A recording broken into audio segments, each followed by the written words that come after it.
Hello everyone. तो आज के इस वीडियो में मैं Lord of the Rings of power season 1 के एपिसोड 1 को एक्सप्लेन करने वाला हूं। तो अगर आपको वीडियो पसंद आता है तो वीडियो को लाइक करें, चैनल को सब्सक्राइब करें ऐसे ही मूवीज और टीवी सीरीज एक्सप्लेनेशंस के लिए। एपिसोड 1 के स्टार्ट में हम गैलेड्रियल नाम की एक एल्फ लड़की की आवाज को सुनते हैं जो कहती है कि शुरुआत से कोई भी बुरा नहीं होता। इसके बाद हम एक छोटी लड़की को देखते हैं जो कि गैलेड्रियल ही है, जो अपने कुछ दोस्तों के साथ खेल रही होती है। वो एक नाव बनाती है कागज का और उसे एक नदी में बहा देती है। बच्चे सोचते हैं कि कागज का नाव कैसे तैरेगा, लेकिन गैलेड्रियल यकीन के साथ कहती है कि ये नाव तैरेगा। लेकिन बच्चे उस पर पत्थर फेंकने लगते हैं। वो चिल्लाती है कि पत्थर मत फेंको, लेकिन उसका नाव डूब जाता है।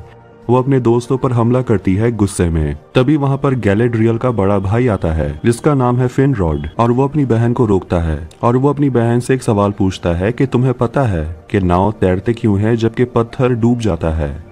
इसका जवाब है कि पत्थर सिर्फ गिरना जानता है। तो वही नाव की खास बात यह है कि वो ऊपर के उजाले को देखता है, नीचे पानी में गहराइयों में अंधेरा नहीं।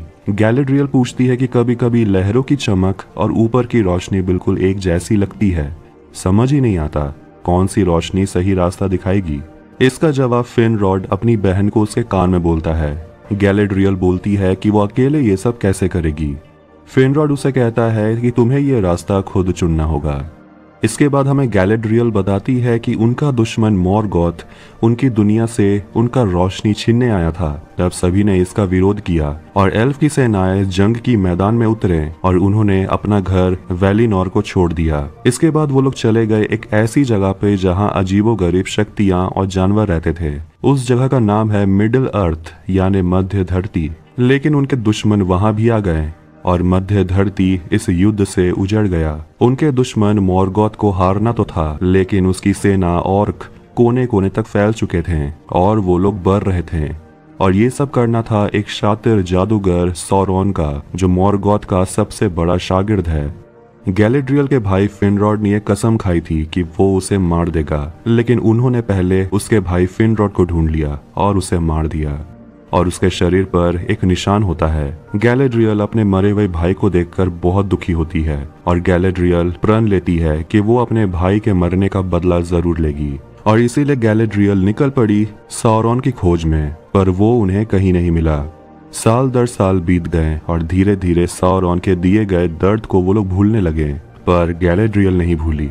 फोरोडवेथ में हम गैलेड्रियल और उसके पल्टन को देखते हैं जो पहाड़ की चढ़ाई कर रहे होते हैं और गैलेड्रियल अपने टुकड़ी की कमांडर होती है। दूसरा एल्फ उसे समझाता है कि शायद हम जो यहाँ पर ढूंढ रहे हैं हमें वो यहाँ नहीं मिलेगा। ऑर्क को सालों से नहीं देखा गया और रात होने वाली है और हमें यहाँ से निकलना चाहिए।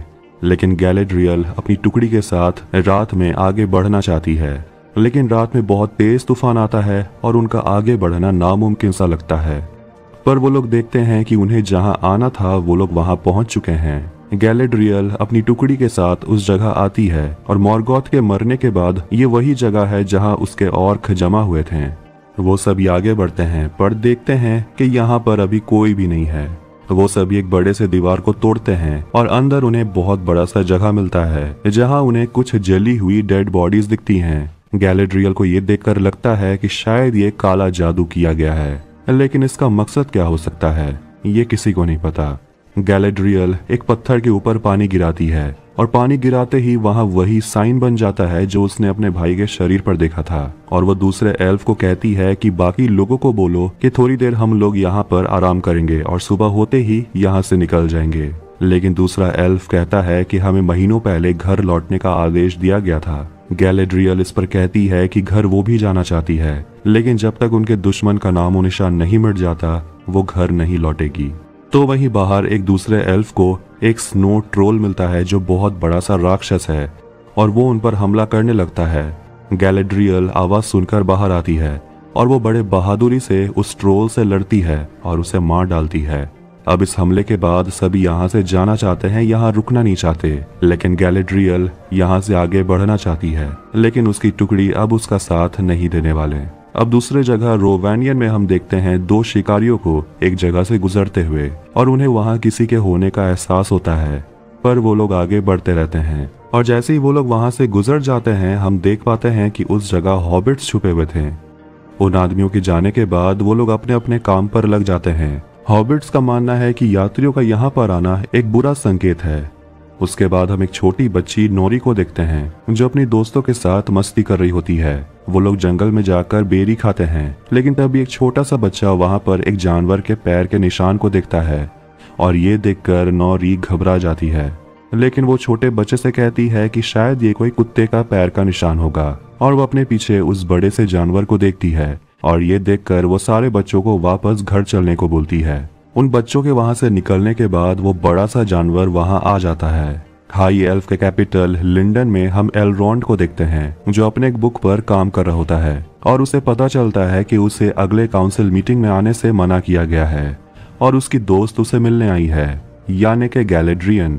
दोनों एक दूसरे को देखकर खुश होते हैं। दोनों एक दूसरे से मिलते हैं और वो एलरॉन्ड को बताती है कि सॉरॉन शायद भाग निकला है और उसे वो निशान दिखाती है, पर उसे पता नहीं कि अब वो कहाँ है। इसलिए वो अपनी नई सेना को लेकर उसे ढूंढने जाना चाहती है और इसके लिए उसे राजा से परमिशन चाहिए और वो एलरॉन्ड से कहती है कि तुम जाकर राजा से बात करो।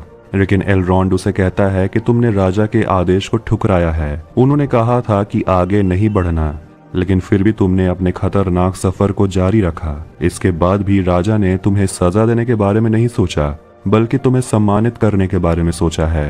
एलरॉन्ड गैलेड्रियल को समझाता है कि तुम थोड़ा सब्र रखो, लेकिन गैलेड्रियल कहाँ समझने वाली। वो एलरॉन्ड से कहती है कि मुझे महाराजा से मिलवाओ। अब हम हॉबिट्स को देखते हैं और नोरी बाकी बच्चों के साथ अपने घर वापस पहुंचती है और खाना बनाते वक्त वो अपनी माँ मैरीगोल्ड से बात करती है और अपनी माँ से पूछती है कि क्या आपको यहाँ से बाहर जाने का मन नहीं करता? ये देखने की इच्छा नहीं होती कि ये नदियाँ कहाँ से आती है, हमारे इस दुनिया के बाहर है क्या? लेकिन उसकी माँ उसे समझाती है कि इस दुनिया में एल्फ, इंसान और सभी लोग अपना अपना काम कर रहे हैं और इसीलिए हम बेफिक्र रह सकते हैं। उसकी माँ उसे समझाती है कि हम लोग एकजुट रहते हैं, इसीलिए हम सुरक्षित हैं। इसके बाद हम महाराजा को देखते हैं जो अपने सेना को सम्मानित कर रहा होता है। इसमें गैलेड्रियल भी शामिल है। राजा उन सभी को कहता है कि इसके बाद उन्हें यानी कि इस सेना की टुकड़ी को पश्चिम में भेज दिया जाएगा, यानी वैलीनोर में, जहां वो अपनी बाकी जिंदगी आराम से बिता सकते हैं बिना युद्ध किए। राजा ने ऐसा इसलिए कहा क्योंकि वो गैलेड्रियल को नहीं चाहता कि वो दोबारा युद्ध में जाए और राजा के आदेशों का पालन ना करे। गैलेड्रियल राजा के दिए गए सम्मान से खुश नहीं है। गैलेड्रियल अपने भाई के स्टैचू के सामने उदास खड़ी होती है और गैलेड्रियल से मिलने के लिए एलरॉन्ड आता है जो कहता है कि ये जीत तुम्हारे वजह से ही है। लेकिन गैलेड्रियल राजा के आदेश को नहीं मानना चाहती। वो उस दुश्मन को ढूंढ निकालेगी जिसने उसके भाई को मारा है, चाहे उसे ये अकेले ही क्यों ना करना पड़े। एलरॉन्ड गैलेड्रियन से कहता है कि उसने ये निशान राजा को दिखाया था और राजा का कहना है कि उनके दुश्मन अब मर चुके हैं, लेकिन गैलेड्रियल ऐसा नहीं मानती। वो एलरॉन्ड से कहती है कि तुम खुशकिस्मत हो, तुमने उस शैतान को नहीं देखा, तुमने वो नहीं देखा जो मैंने देखा है। एलरॉन्ड उसे कहता है कि अगर तुम गलत हुई तो पता नहीं तुम कितने एल्फ की जान खतरे में डालोगी, वो भी सिर्फ अपने मन को तसल्ली देने के लिए। एलरॉन्ड उसे समझाता है कि राजा के इस प्रस्ताव को किसी ने कभी नहीं ठुकराया और तुम ऐसा करती हो तो तुम अकेले रह जाओगी, अपने ही दर्द में घुटते रह जाओगी। गैलेड्रियल कहती है कि पश्चिम जाने से भला उसकी लाइफ में क्या चेंज आएगा। एलरॉन्ड अपने दोस्त को समझाता है कि तुम्हें पश्चिम जाना होगा और अगर मुझे थोड़ा सा भी भनक लगता है कि तुम्हारे बातों में सच्चाई है तो मैं खुद उस दुश्मन को खत्म कर दूंगा। अब हम साउथ लैंड को देखते हैं जहां इंसान रहते हैं, पर हम वहां दो एल्फ को देखते हैं। उनमें से एक एरोंडिर होता है जो एक सोल्जर है और इंसान उन्हें बिल्कुल भी पसंद नहीं करते। वो एक मधुशाला में आता है और एक लड़का उसे देखकर बहुत गुस्सा हो जाता है और गुस्से में कहता है कि हमें कब तक तुम्हारा गुलाम बनकर रहना पड़ेगा। एरोंडिर मधुशाला से बाहर निकलता है और बाहर एक लड़की से मिलता है जिसका नाम है ब्रॉनविन और वो एरोंडिर को एल्फ्रिन का बीज देती है और वो बताती है कि वो इस बीज को एक हकीम से खरीदी थी और इस फूल के पंखुड़ी को मसलने से दवाई बनती है। दोनों एक दूसरे से बातें करते हैं, दोनों एक दूसरे को पसंद करते हैं। इसके बाद एरोंडिर जाता है अपने दूसरे सोल्जर मेढोर से मिलने के लिए जो उसका इंतजार कर रहा था। वो एरोंडिर से बात करते हुए कहता है कि इन इंसानों पर नजर रखना कम है जो मुझे तुम पर नजर रखना होगा। मुझे पता है कि तुम यहाँ क्यों आते हो। दोनों किले के पास पहुंचते हैं और उन्हें पता चलता है कि युद्ध अब खत्म हो चुका है। सारे चौकियों को खाली करने को बोला गया है और अब उन्हें यहाँ से जाना होगा। इस बात से एरोंडेर थोड़ा दुखी है, ये सोचकर कि पता नहीं वो अपनी प्रेमिका से फिर कब मिलेगा। वॉच वार्डन एरोंडेर से मिलने आता है और वो बताता है कि वो 79 साल से यहाँ पर काम कर रहा है और शायद उसे यहाँ पर रहने की आदत हो गई है। वॉच वार्डन उसे पूछता है कि जंग में आने से पहले तुम क्या थे। वो कहता है एक किसान। वॉच वार्डन कहता है फिर तो तुमने बहुत कुछ हासिल कर लिया है और तुम्हारी जिंदगी अब एक नई सिरे से शुरू होगी। जाते जाते वो एरोंडेर से कहता है कि शुक्र मनाओ कि तुम्हें अब इंसानों पर नजर नहीं रखनी होगी।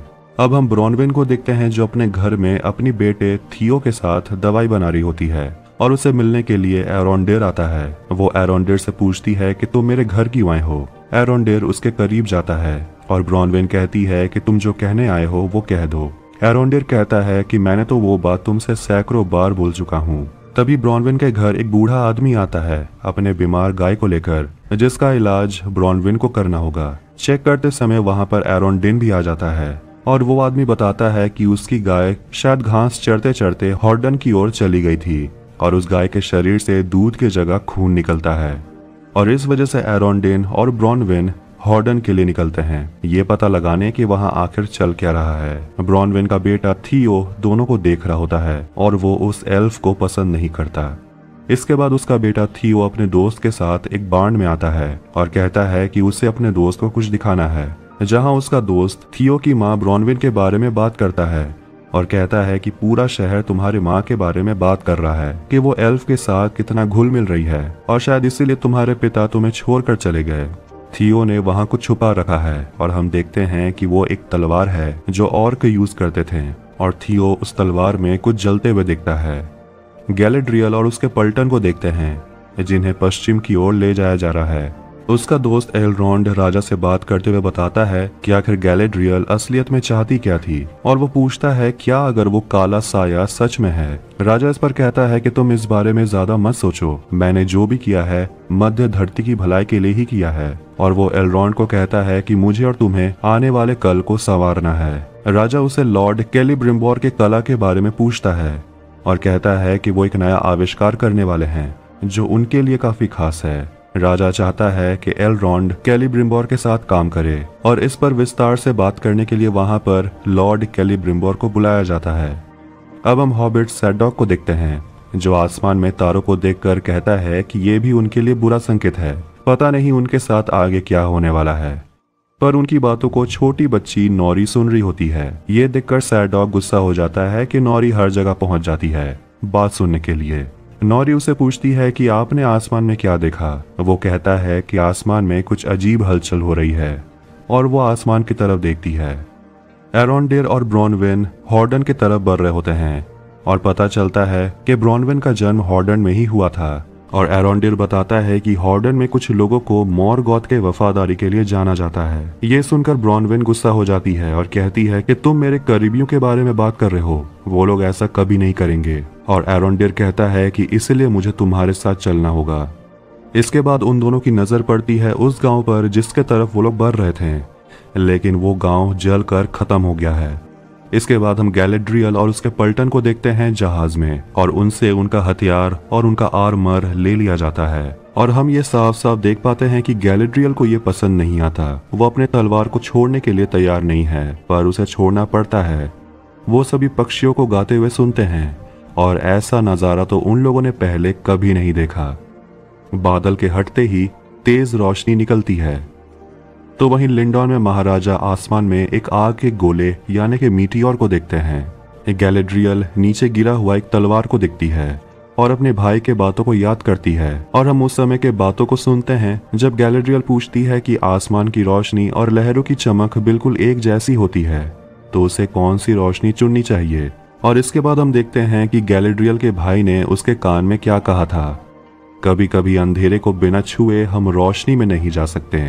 तो वही हॉबिट भी उस आग के गोले को गिरते हुए देखते हैं तो वही गैलेड्रियल पानी में कूद जाती है और रोशनी के अंदर नहीं जाती अपने बाकी साथियों की तरह। राजा के सामने एक पत्ता गिरता है। राजा उस पत्ते को उठाता है और वो पत्ता काला पड़ने लगता है और उसमें से कुछ फुसफुसाने की आवाज आती है। नॉरी उस जगह जाती है जहां वो मीटियोर गिरा है और वहां उसे जो दिखता है उसे देखकर वो हैरान हो जाती है कि वो असली में आग का गोला था ही नहीं। बल्कि एक इंसान था। The Lord of the Rings of Power episode 2 के स्टार्टिंग में हम गैलेड्रियल को देखते हैं जो समुद्र के बीच में तैर रही होती है और वो रोशनी के अंदर नहीं गई, वो वापस पीछे की तरफ तैरने लगती है। इसके बाद हम उस इंसान को देखते हैं जो आसमान से गिरा है और वहां पर उस आदमी को चेक करने के लिए नौरी आती है और उसके साथ पॉपी भी होती है। दोनों धक्का मुक्की करते हैं और नौरी नीचे गिर जाती है। नौरी उस आदमी के करीब जाती है पर पॉपी उसे कहती है कि वो आदमी जिंदा है ही नहीं। लेकिन तभी अचानक से वो आदमी जाग जाता है और वो नौरी को पकड़ लेता है और अचानक वहां जल रहा आग बुझ जाता है। पर जैसे वो आदमी बेहोश होता है वो आग फिर से जलने लगता है। ये देखकर नौरी बहुत घबरा जाती है, लेकिन नौरी इस आदमी की मदद करना चाहती है, नहीं तो इस आदमी को यहाँ पर भेड़िए खा जाएंगे और वो पॉपी से मदद मांगती है। सैडोक को लगता है कि यहाँ कोई टूटता तारा गिरा है और ये बहुत बड़ा अपशकुन है। नौरी और पॉपी उस आदमी को खींचते हुए लेकर जा रहे होते हैं और सोचते हैं कि ये आदमी कहाँ से आया होगा, ये आदमी है कौन, ये इंसान है या एल्फ है। पॉपी उसे समझाती है कि अगर हमारे लोगों को पता चल गया कि हम लोगों ने एक अजनबी की मदद की है और आगे कुछ भी बुरा होता है तो इसके लिए हम दोनों ही जिम्मेदार होंगे। अब दोनों बात करने में ही बिजी होते हैं और वो आदमी गाड़ी के साथ बढ़ते रहता है। दोनों उसके पीछे भागते हैं। दोनों उस आदमी को आज रात के लिए एक जगह छुपा देते हैं। पॉपी नौरी से पूछती है कि तुम ये सब क्यों कर रही हो। नौरी कहती है कि उसे लगता है कि ये आदमी उसकी जिम्मेदारी है और वो उसे समझाती है कि ये कहीं भी गिर सकता था, लेकिन ये हमारे पास ही गिरा और उसे लगता है कि इसमें कुछ तो खास है और कोई तो वजह रही होगी कि नौरी इस आदमी से मिली है। वो बस पॉपी का साथ चाहती है। अब हम ब्रॉनविन और एरोंडिर को देखते हैं जो हॉर्डन के गांव तक पहुंच चुके हैं, जहां सब कुछ खत्म हो चुका है। ऐसा लगता है कि यहाँ कोई भूकंप आया था। यहाँ ना तो किसी की डेड बॉडी है, ना कोई जख्मी है। ऐसा लगता है सब लोग भाग गए या धरती उन्हें निगल गया। वो लोग एक घर में जाते हैं जहाँ घर में रहने वाले लोग को ब्रॉनविन पहचानती थी। इस घर में उन दोनों को बहुत बड़ा सा होल मिलता है जो किसी इंसान ने तो नहीं बनाया है। इसीलिए एरोंडिर ब्रॉनविन को कहता है कि तुम जाकर गांव के लोगों को सावधान करो और एरोंडिर इस सुरंग का दूसरा छोर ढूंढेगा। अब हम एक दूसरे जगह एरिगियोन को देखते हैं जहां एल्फस्मिथ्स रहते हैं और वहां एलरॉन्ड होता है लॉर्ड कैलिब्रिम्बल के साथ और वहां पर वो फियोनेर के हथौड़े को देखता है जिससे सिमिलरिल्स बने हैं। ये एक ऐसा रत्न है जिसमें वैलिनोर के दिव्य रोशनी है। कैलिब्रिम्बोर बताता है कि मॉर्गोथ को ऐसे रत्नों को चुराने का ऐसा नशा चढ़ा था कि उसकी नजरें इन्हीं रत्नों पर टिकी रहती थी। पर एक दिन ऐसा आया जब उसके आंख से आंसू का एक बूंद इस रत्न पे गिरा और उसे अपनी बुराई का अक्स दिखा और उसका भ्रम टूट गया। पर कैलिब्रिम्बोर को इससे भी कुछ बड़ा मुकाम हासिल करना है। वो कहता है कि इस धरती पर खून की नदियां बही हैं, लेकिन वो अब खुशियों का निर्माण करना चाहता है। उसे निर्माण करना है एक महान शक्ति का। एलरॉन्ड पूछता है कि आप क्या बना रहे हैं। वो कहता है कुछ ऐसा जिसकी चमक क्षितिज तक पहुंचे। इसके लिए उसे एलरॉन्ड की मदद चाहिए और वो उसे एक मीनार की तस्वीर दिखाता है और कहता है कि वो ऐसे मीनार में एक बहुत ही ताकतवर भट्टी बनाएगा जो मध्य धरती की किस्मत बदल देगी और इस काम को वो वसंत मौसम तक पूरा करना चाहता है। लेकिन इतना सारा काम इतनी जल्दी कंप्लीट करना, इतने लोग तो शायद राजा के पास भी नहीं होंगे। एलरॉन्ड कहता है क्या आपने बाहर से मदद लेने के बारे में सोचा है। इसके बाद हम खाजा डूम जगह को देखते हैं जहां बॉने रहते हैं। एलरॉन्ड बताता है कि यहाँ का प्रिंस ड्यूरिन उसका बहुत अच्छा दोस्त है। दोस्त क्या भाई है। लेकिन दरवाजे पर यह पूछने पर कि एलरॉन्ड है कौन, उसे अंदर आने से मना कर दिया जाता है। एलरॉन्ड दरवाजे के सामने कहता है कि वो बॉने को शक्ति परीक्षण की चुनौती देता है, जिसे सुनकर बॉने दरवाजा खोल देते हैं। एलरॉन्ड लॉर्ड कैलिब्रिम्बोर को बोलता है कि मैं आपसे एरिगियोन में मिलूंगा और तब तक मैं इन पर अपना जादू चलाता हूँ। और बॉने एलरॉन्ड को अंदर लेकर चले जाते हैं। अंदर एलरॉन्ड की नजर उनके राज्य पर पड़ती है जो कि बहुत ज्यादा सुंदर होता है। उसे अंदर लाया जाता है चुनौती के लिए और उसके सामने वहां का राजकुमार ड्यूरिन आता है जो कहता है कि अगर ये चुनौती तुम हार जाते हो तो तुम्हें यहाँ से निकाल दिया जाएगा हमेशा के लिए। तुम यहाँ कभी नहीं आ सकते और अगर तुम किस्मत से जीत भी गए तो तुम्हारी एक मांग पूरी होगी।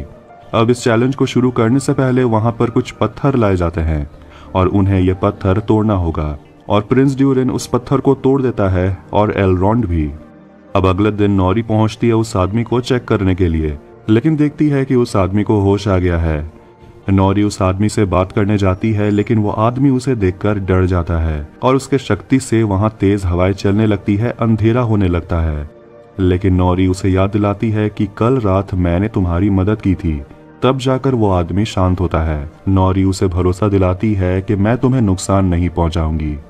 वो उसे बताती है कि मेरा नाम नोरी है और वो उससे पूछती है कि तुम्हारा नाम क्या है, लेकिन उसे तो कुछ समझ में ही नहीं आ रहा। नोरी उसे खाने के लिए घोंगा देती है। हार्टफुट कम्युनिटी में नोरी के पिता नोरी को बुला रहे होते हैं काम करने के लिए, तो वहीं नोरी इस आदमी के पास बैठे होती है और वो उसे पूछती है कि तुम कहाँ से आए हो, तुम्हारा घर कहाँ है। और वो आदमी नोरी को कुछ समझाने के लिए मिट्टी पर कुछ बनाने लगता है। नोरी पूछती है कि ये है क्या ये किसी तरह का नक्शा है, पर वो जो बोलता है नोरी को वो कुछ समझ में नहीं आता। फिर वो चिल्लाने लगता है।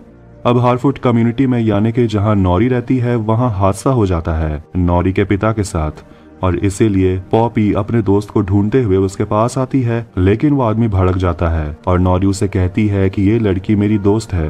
पॉपी नोरी को अपने घर लेकर जाती है और पता चलता है कि उसके पिता घायल हो गए हैं। मैरी गोल्ड यानी कि नोरी की माँ बहुत गुस्सा है कि काम के समय नोरी अपने पिता के साथ नहीं थी। वो अपनी बेटी को बोलती है कि बाहर जाकर ठंडा पानी और मिट्टी लेकर आओ। इसके बाद हम गैलेड्रियल को देखते हैं जो समुद्र में अभी भी तैर रही होती है और उसे कुछ आवाजें सुनाई देती हैं जैसे कि कोई राक्षस हो। तभी गैलेड्रियल को कुछ इंसान देखते हैं जो शायद समुद्र में अपना रास्ता भटक चुके हैं, और एक औरत गैलेड्रियल को बचाना चाहती है और वो उसे अपने राफ्ट पे उठाती है और उसे पानी पिलाती है। लेकिन एक आदमी काफी क्रूर होता है। वो पूछता है कि तुम कहाँ से आई हो, और वो झूठ कहती है कि वो अपने जहाज से बिछड़ गई थी। और वो सभी सोचते हैं कि शायद गैलेड्रियल के जहाज को भी उसी समुद्री दानव ने नष्ट कर दिया होगा। लेकिन ये देखकर कि गैलेड्रियल एक एल्फ है, वो इंसान बहुत गुस्सा हो जाते हैं। तभी उनके सामने एक जहाज आता है और जहाज देखते ही वो लोग मदद के लिए चिल्लाते हैं, लेकिन पता चलता है ये तो उनका ही जहाज है जो 2 हफ्ते पहले लापता हो गया था। और उसके साथ साथ वहाँ समुद्री दानव भी आ जाता है और वो राफ्ट के नीचे चला जाता है। वो औरत गैलेड्रियल को पानी में धक्का दे देती है, ये सोचकर कि एल्फ इस दानव को यहाँ लेकर आई है। गैलेड्रियल उस राफ्ट से दूर तैरने लगती है और हम देखते हैं कि वो समुद्री दानव उन सभी लोगों को मार डालता है। वो थोड़ी देर स्विम करते हुए रुकती है और अपने आसपास देखती है, और उसकी नजर जाती है उसी राफ्ट पे जिसके टुकड़े टुकड़े हो चुके हैं, लेकिन एक छोटे से टुकड़े पर एक इंसान अभी भी जिंदा बच गया है। और वो आदमी गैलेड्रियल की मदद करता है और पूछता है कि तुम्हारा नाम है क्या। वो बताती है गैलेड्रियल, और वो अपना नाम हेलब्रांड बताता है।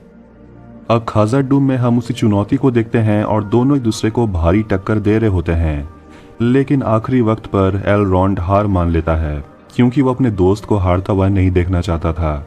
ड्यूरेन अपने दोस्त को यहाँ से निकल जाने को बोलता है। एलरॉन्ड उसे कहता है कि मुझे तुम दरवाजे तक छोड़ने नहीं आओगे। अब जब तक वो लोग दरवाजे तक पहुँचते हैं दोनों एक दूसरे से बात करते हैं और एलरॉन्ड तारीफ करता है कि 20 साल में ड्यूरेन का शहर कितना बदल गया है। लेकिन ड्यूरेन अपने दोस्त पर बहुत गुस्सा है और कहता है कि तुम मेरी शादी पर भी नहीं आए, तुम मेरे बच्चे के जन्म पर भी नहीं आए, और तुम्हें क्या लगता है कि तुम कभी भी आ जाओगे और मैं तुम्हें अपना लूंगा। तुमने मेरे दोस्ती को ठुकराया है। जाने से पहले एलरॉन्ड कहता है कि काश तुम मुझे माफ कर पाते, काश मैं तुम्हारी बीवी से माफी मांग पाता। इसीलिए ड्यूरेन अपने दोस्त एलरॉन्ड को अपनी बीवी डिसा से मिलाने के लिए अंदर लाता है ताकि वो उसकी बीवी से माफी मांग सके, और उसे समझाता है कि तुम माफी मांगकर यहाँ से चले जाना, खाना खाने के लिए हाँ मत बोलना। तभी वहाँ पर ड्यूरेन की बीवी डिसा आती है और वो एलरॉन्ड को देखकर बहुत खुश होती है और उसे गले लगा लेती है। और एलरॉन्ड माफी मांगता है कि वो बहुत शर्मिंदा है कि वो शादी में नहीं आया। डिसा उसे कहती है कि कोई बात नहीं, लेकिन तुम इतने दिन के बाद आए हो तो खाना बिना खाए मत जाना। तभी वहाँ पर ड्यूरेन के दोनों बच्चे आ जाते हैं, दोनों बहुत शैतान हैं। डिसा एलरॉन्ड को कहती है कि तुम इसे अपना घर ही समझो, तुम आराम करो। ड्यूरेन कहता है कि सच में मत समझ लेना। इसके बाद सभी एक साथ बैठकर खाना खा रहे होते हैं और डिसा बताती है कि वो और ड्यूरेन कैसे मिले, और दोनों बहुत रोमांटिक हो जाते हैं। और उसकी बीवी उसे समझाती है कि तुम्हारा दोस्त इतने दिनों बाद यहाँ आया है, तुम अभी भी मुंह फुलाकर क्यों बैठे हो। ड्यूरेन कहता है कि एलरॉन्ड यहाँ पर जरूर अपने काम से आया होगा, वो अपने दोस्त से मिलने के लिए थोड़ी आया है। डिसा समझाती है कि तुम प्रस्ताव सुन तो लो, आपस में सुलह तो कर लो।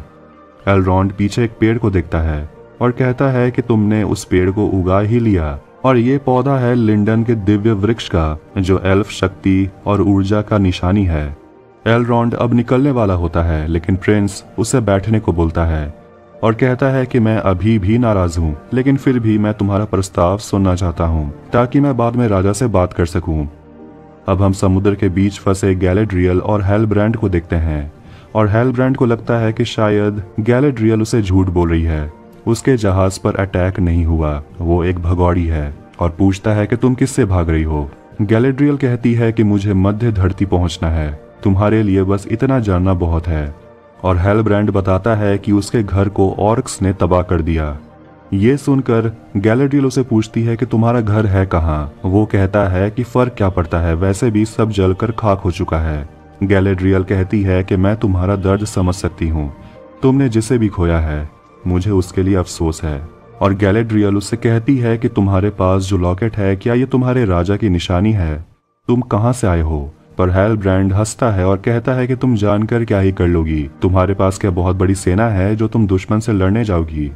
लेकिन गैलेड्रियल कहती है कि हम जिस दुश्मन के बारे में बात कर रहे हैं उसने मेरे बहुत लोगों को मारा है, जिसका नाम गिनते गिनते तुम्हारी उम्र बीत जाएगी, इसीलिए मैं आराम से तो बैठ नहीं सकती। हेलब्रांड उससे बता देता है कि ऑर्क्स साउथ लैंड में है। गैलेड्रियल जानना चाहती है कि वहां कितने ऑर्क्स हैं और उनका सेनापति कौन है। हेलब्रांड कहता है कि वो उसकी और मदद नहीं करना चाहता। तभी वो लोग देखते हैं कि उनकी तरफ एक बहुत ही खतरनाक समुद्री तूफान बढ़ रहा है। अब हम साउथ लैंड में देखते हैं ब्रॉनविन भागते हुए अपने गांव पहुंचती है और सभी को बताती है कि हॉर्डन में सब कुछ उजड़ चुका है, वहां किसी की डेड बॉडी थी ही नहीं और एक बहुत बड़ा सा होल था। पता नहीं उस होल को किसने खोदा है, और वो जो कुछ भी है वो हमारे तरफ आ रहा है। लेकिन वॉल्ड्रेक कहता है कि वो किसी झूठी खबर को बढ़ावा नहीं देने वाला, इससे लोग डर में आ जाएंगे। थियो अपने घर पे होता है और उसे अपने घर के फर्श के नीचे से आवाजें सुनाई देती हैं। उसे ऐसा लगता है कि अंदर चूहा होगा, इसलिए वो गुस्से में लकड़ी को तोड़ देता है, लेकिन अंदर चूहा नहीं होता, कुछ और ही है, जिसे देखकर वो डर जाता है। एरोंडेर सुरंग में आगे बढ़ रहा होता है, लेकिन उसे कुछ दिखता है जिसे देखकर वो डर जाता है। वो वहां से भागने लगता है, पर भागते भागते वो सुरंग के नीचे पानी में गिर जाता है और वो जल्दी जल्दी पानी से निकलता है और अपना तलवार लेकर रेडी रहता है, और पानी के अंदर कुछ तो है जो उस पर हमला करती है। ब्रॉनविन अपने घर पहुंचती है और अपने घर में सब कुछ फैला हुआ देखती है और उसके घर का फर्श टूटा हुआ होता है। वो अपने बेटे को पुकारती है, लेकिन कोई आवाज नहीं आता, और वो देखती है कि वो एक जगह छुपा हुआ है। वो अपनी माँ को बोलता है कि आप जल्दी से मदद लेकर आइए, पर ब्रॉनविन बाहर जाने के बजाय वो खुद को एक अलमारी में बंद कर लेती है, और सुरंग के अंदर से जो भी निकलता है उसे देखकर दोनों बहुत डर जाते हैं। ये ऑर्क है, और वो अलमारी को तोड़ देता है, और जैसे वो ब्राउनियन पर हमला करने वाला होता है, थियो ऑर्क पे हमला करता है और दोनों उस हैवान से लड़ते हैं, और आखिरकार ब्रॉनविन उस राक्षस का सिर काट देती है और गांव के सभी लोगों को दिखाती है और कहती है कि अगर हमें जिंदा रहना है तो अगले दिन हमें एल्फ के मीनार के सामने जाना होगा। अब इस खतरनाक समुद्री तूफान के बीच गैलेड्रियल समुद्र में गिर जाती है, पर उसे बचाने के लिए हेलब्रांड नीचे कूद जाता है और उसे सेफली ऊपर लाता है। इसके बाद हम उस स्ट्रेंजर इंसान को देखते हैं जो रात में तारों को देख रहा होता है, और नॉरी उसे मिलने के लिए आती है और वो उस आदमी को बताती है कि हमारा कारवां यहाँ से निकलने वाला है, बस 3 दिन में, और शायद हम लोग अब बिछड़ जाएंगे। वो आदमी लड़कियों के लालटेन को देखता है और पॉपी के हाथ से लालटेन गिर जाता है और उसमें से जुगनू निकलने लगते हैं, और वो आदमी जुगनू से अपने भाषा में बात करता है। नॉरी सोचती है कि वो आदमी क्या बात कर रहा होगा जुगनू से। इसके बाद वो आदमी जुगनू की मदद से वह नक्षत्र बनाता है।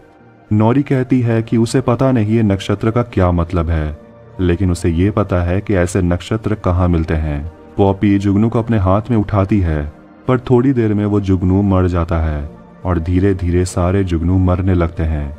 राजकुमार ड्यूरेन अपने पिता राजा से बात करता है और बताता है कि एल्फ उनसे मदद चाहते हैं, लेकिन उसके पिता एल्फ पर भरोसा करते ही नहीं, और राजा अपने बेटे को एक बॉक्स खोलकर कुछ दिखाता है। इसके बाद हम थियो को देखते हैं जो सामान पैक कर रहा होता है, और वो ऑर्क के तलवार को निकालता है और उसके हाथ के घाव से खून निकलकर उस तलवार की तरफ जाने लगती है और वो तलवार में कुछ होने लगता है। इसके बाद थियो अपनी माँ के साथ और वो गांव के सारे लोग एल्फ के मीनार की ओर चल पड़ते हैं। अब लास्ट सीन में हम गैलेड्रियल और हेल्फ्रेड को देखते हैं, जिनका राफ्ट एक बहुत बड़े से जहाज के सामने रुकता है। Lord of the Rings of Power episode 3 की स्टार्टिंग में हमें दिखाया जाता है कि एरोंडेर को ऑर्क्स पकड़कर अपने टनल में लाते हैं और वहां वो सारे ऑर्क्स अपने लीडर एडार का नाम करते हैं और वह एरोंडेर को बाहर फेंकते हैं और कहते हैं काम करने के लिए। लेकिन वहां एरोंडेर की मुलाकात होती है उसके साथी मेढोर से और वहां वॉच वार्डन भी होता है। वहां बहुत सारे ऑर्क होते हैं जो इंसानों को अपना नौकर बना चुके हैं। गैलेड्रियल को होश आता है एक जहाज में और हेलब्रांड उसे खाने को देता है। दोनों जहाज के ऊपर आते हैं और देखते हैं कि यहाँ सब इंसान हैं और उनका कैप्टन गैलेड्रियल और हेलब्रांड से बात करता है और कहता है कि वो उन्हें नुकसान नहीं पहुंचाएगा बल्कि उन्हें सुरक्षित अपने घर लेकर जाएगा। गैलेड्रियल उसे पूछती है कि हम लोग कहाँ जा रहे हैं। जहाज का कैप्टन कहता है कि हम घर जा रहे हैं और वो सभी पहुंचते हैं इंसानों के राज्य में जिसका नाम है नुमेनॉर। दोनों बंदरगाह तक पहुंचते हैं और सभी गैलेड्रियल को घूर घूर कर देखते हैं क्योंकि वो एक एल्फ है। हेलब्रांड सोचता है कि इंसान कब से इतना बड़ा राज्य बनाने लगे और गैलेड्रियल हेलब्रांड को इस जगह के बारे में बताती है कि जब मॉर्गोथ से महायुद्ध हुआ था तब तुम्हारे लोगों ने मॉर्गोथ का साथ दिया था, लेकिन यहाँ के लोगों ने मॉर्गोथ के खिलाफ लड़ाई की और तोहफे में वेलोर के देवता ने उन्हें इस आइलैंड को गिफ्ट किया। और बताती है कि पहले वो लोग भी यहाँ पर आया करते थे। एल्व्स यहाँ के लोगों के दोस्त थे, लेकिन एक दिन नुमेनॉर ने एल्फ के जहाजों को यहाँ आना बंद कर दिया। उनका संपर्क भी टूट गया। कैप्टन उन दोनों को लेकर महल में आता है। वहां मौजूद सभी लोग गैलेड्रियल को घूर घूर कर देखते हैं। क्वीन रिजेंट के सामने उन दोनों को पेश किया जाता है। दोनों अपना सिर झुकाते हैं हेलब्रांड के कहने पर, लेकिन रानी कहती है कि नुमेनॉर में कोई अपना सिर नहीं झुकाता और वो एल्फ से उसका नाम पूछती है। गैलेड्रियल बताती है कि वो कौन है और वो किंग गिल गैलेट के सेना के लिए काम करती है। हेलब्रांड रानी को बताता है कि आखिर वो दोनों कैसे मिले। गैलेड्रियल कहती है कि उसे मध्य धरती जाना है, इसलिए उसे एक जहाज चाहिए, पर ना कहने पर गैलेड्रियल बोलती है कि एल्व्स की मदद से ही आपको ये द्वीप मिला, इतना तो आप हमारे लिए कर ही सकते हैं। लेकिन रानी उसे कहती है कि ये द्वीप जीतने के लिए उन्हें खून की कीमत चुकानी पड़ी है। लेकिन गैलेड्रियल रानी को उल्टा जवाब देते रहती है, जिससे हेलब्रांड थोड़ा टेंशन में आ जाता है कि गैलेड्रियल कुछ भी बोली जा रही है। इसलिए हेलब्रांड बचाव में आता है और कहता है कि हमें कुछ दिन यहाँ पर रहना चाहिए ताकि आप लोग आराम से डिसाइड कर सके कि हमारे साथ करना क्या है। इसलिए उन्हें यहाँ 3 दिन रुकने के लिए कहा जाता है, बंदी बनकर नहीं बल्कि यहाँ का गेस्ट बनकर। गैलेड्रियल गुस्सा है कि आखिर हेलब्रांड ने ऐसा क्यों बोला। हेलब्रांड बताता है कि वो वापस उस नर्क में नहीं जाना चाहता ऐसे सुंदर जगह को छोड़कर, और वो गैलेड्रियल को ही बोलता है कि तुम्हें भी यहाँ पर शांति मिलेगी। दोनों के बीच कुछ तो चल रहा है जो होना ही था। चांसलर फेरोजन रानी को कहता है कि इन्हें जल्द से जल्द यहाँ से निकालना होगा। आपके पिता की गलती आप मत दोहराइए। रानी पूछती है कि मुझे कप्तान के बारे में बताओ। चांसलर बताता है कि कैप्टन का नाम है एरंडिल, जो समुद्री रक्षक है, और उसका एक बेटा भी है जो उसी के नक्शे कदम पर चलने वाला है। अब हम एक बहुत बड़े से जहाज को देखते हैं जिसमें बहुत सारे समुद्री रक्षक होते हैं और उन्हें ट्रेन किया जा रहा है, और उनमें से एक लड़का होता है जिसका नाम है इसिल्डुर, और यही है कैप्टन का बेटा। सारे समुद्री रक्षक समुद्री तट तक आते हैं और फिर इसिल्डुर से मिलने के लिए उसकी बहन आती है।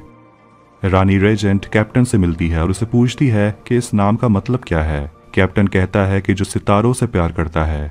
रानी कहती है कि एरंडिल का मतलब कुछ और भी है। कैप्टन कहता है कि इसका मतलब है जो एल्फ का दोस्त होता है। रानी इस पर सवाल उठाती है, क्या तुम सच में उनके दोस्त हो? क्योंकि सालों से वो हमारे बीच नहीं आए, लेकिन तुमने उन्हें यहाँ लाकर हमारे नियम को तोड़ा है।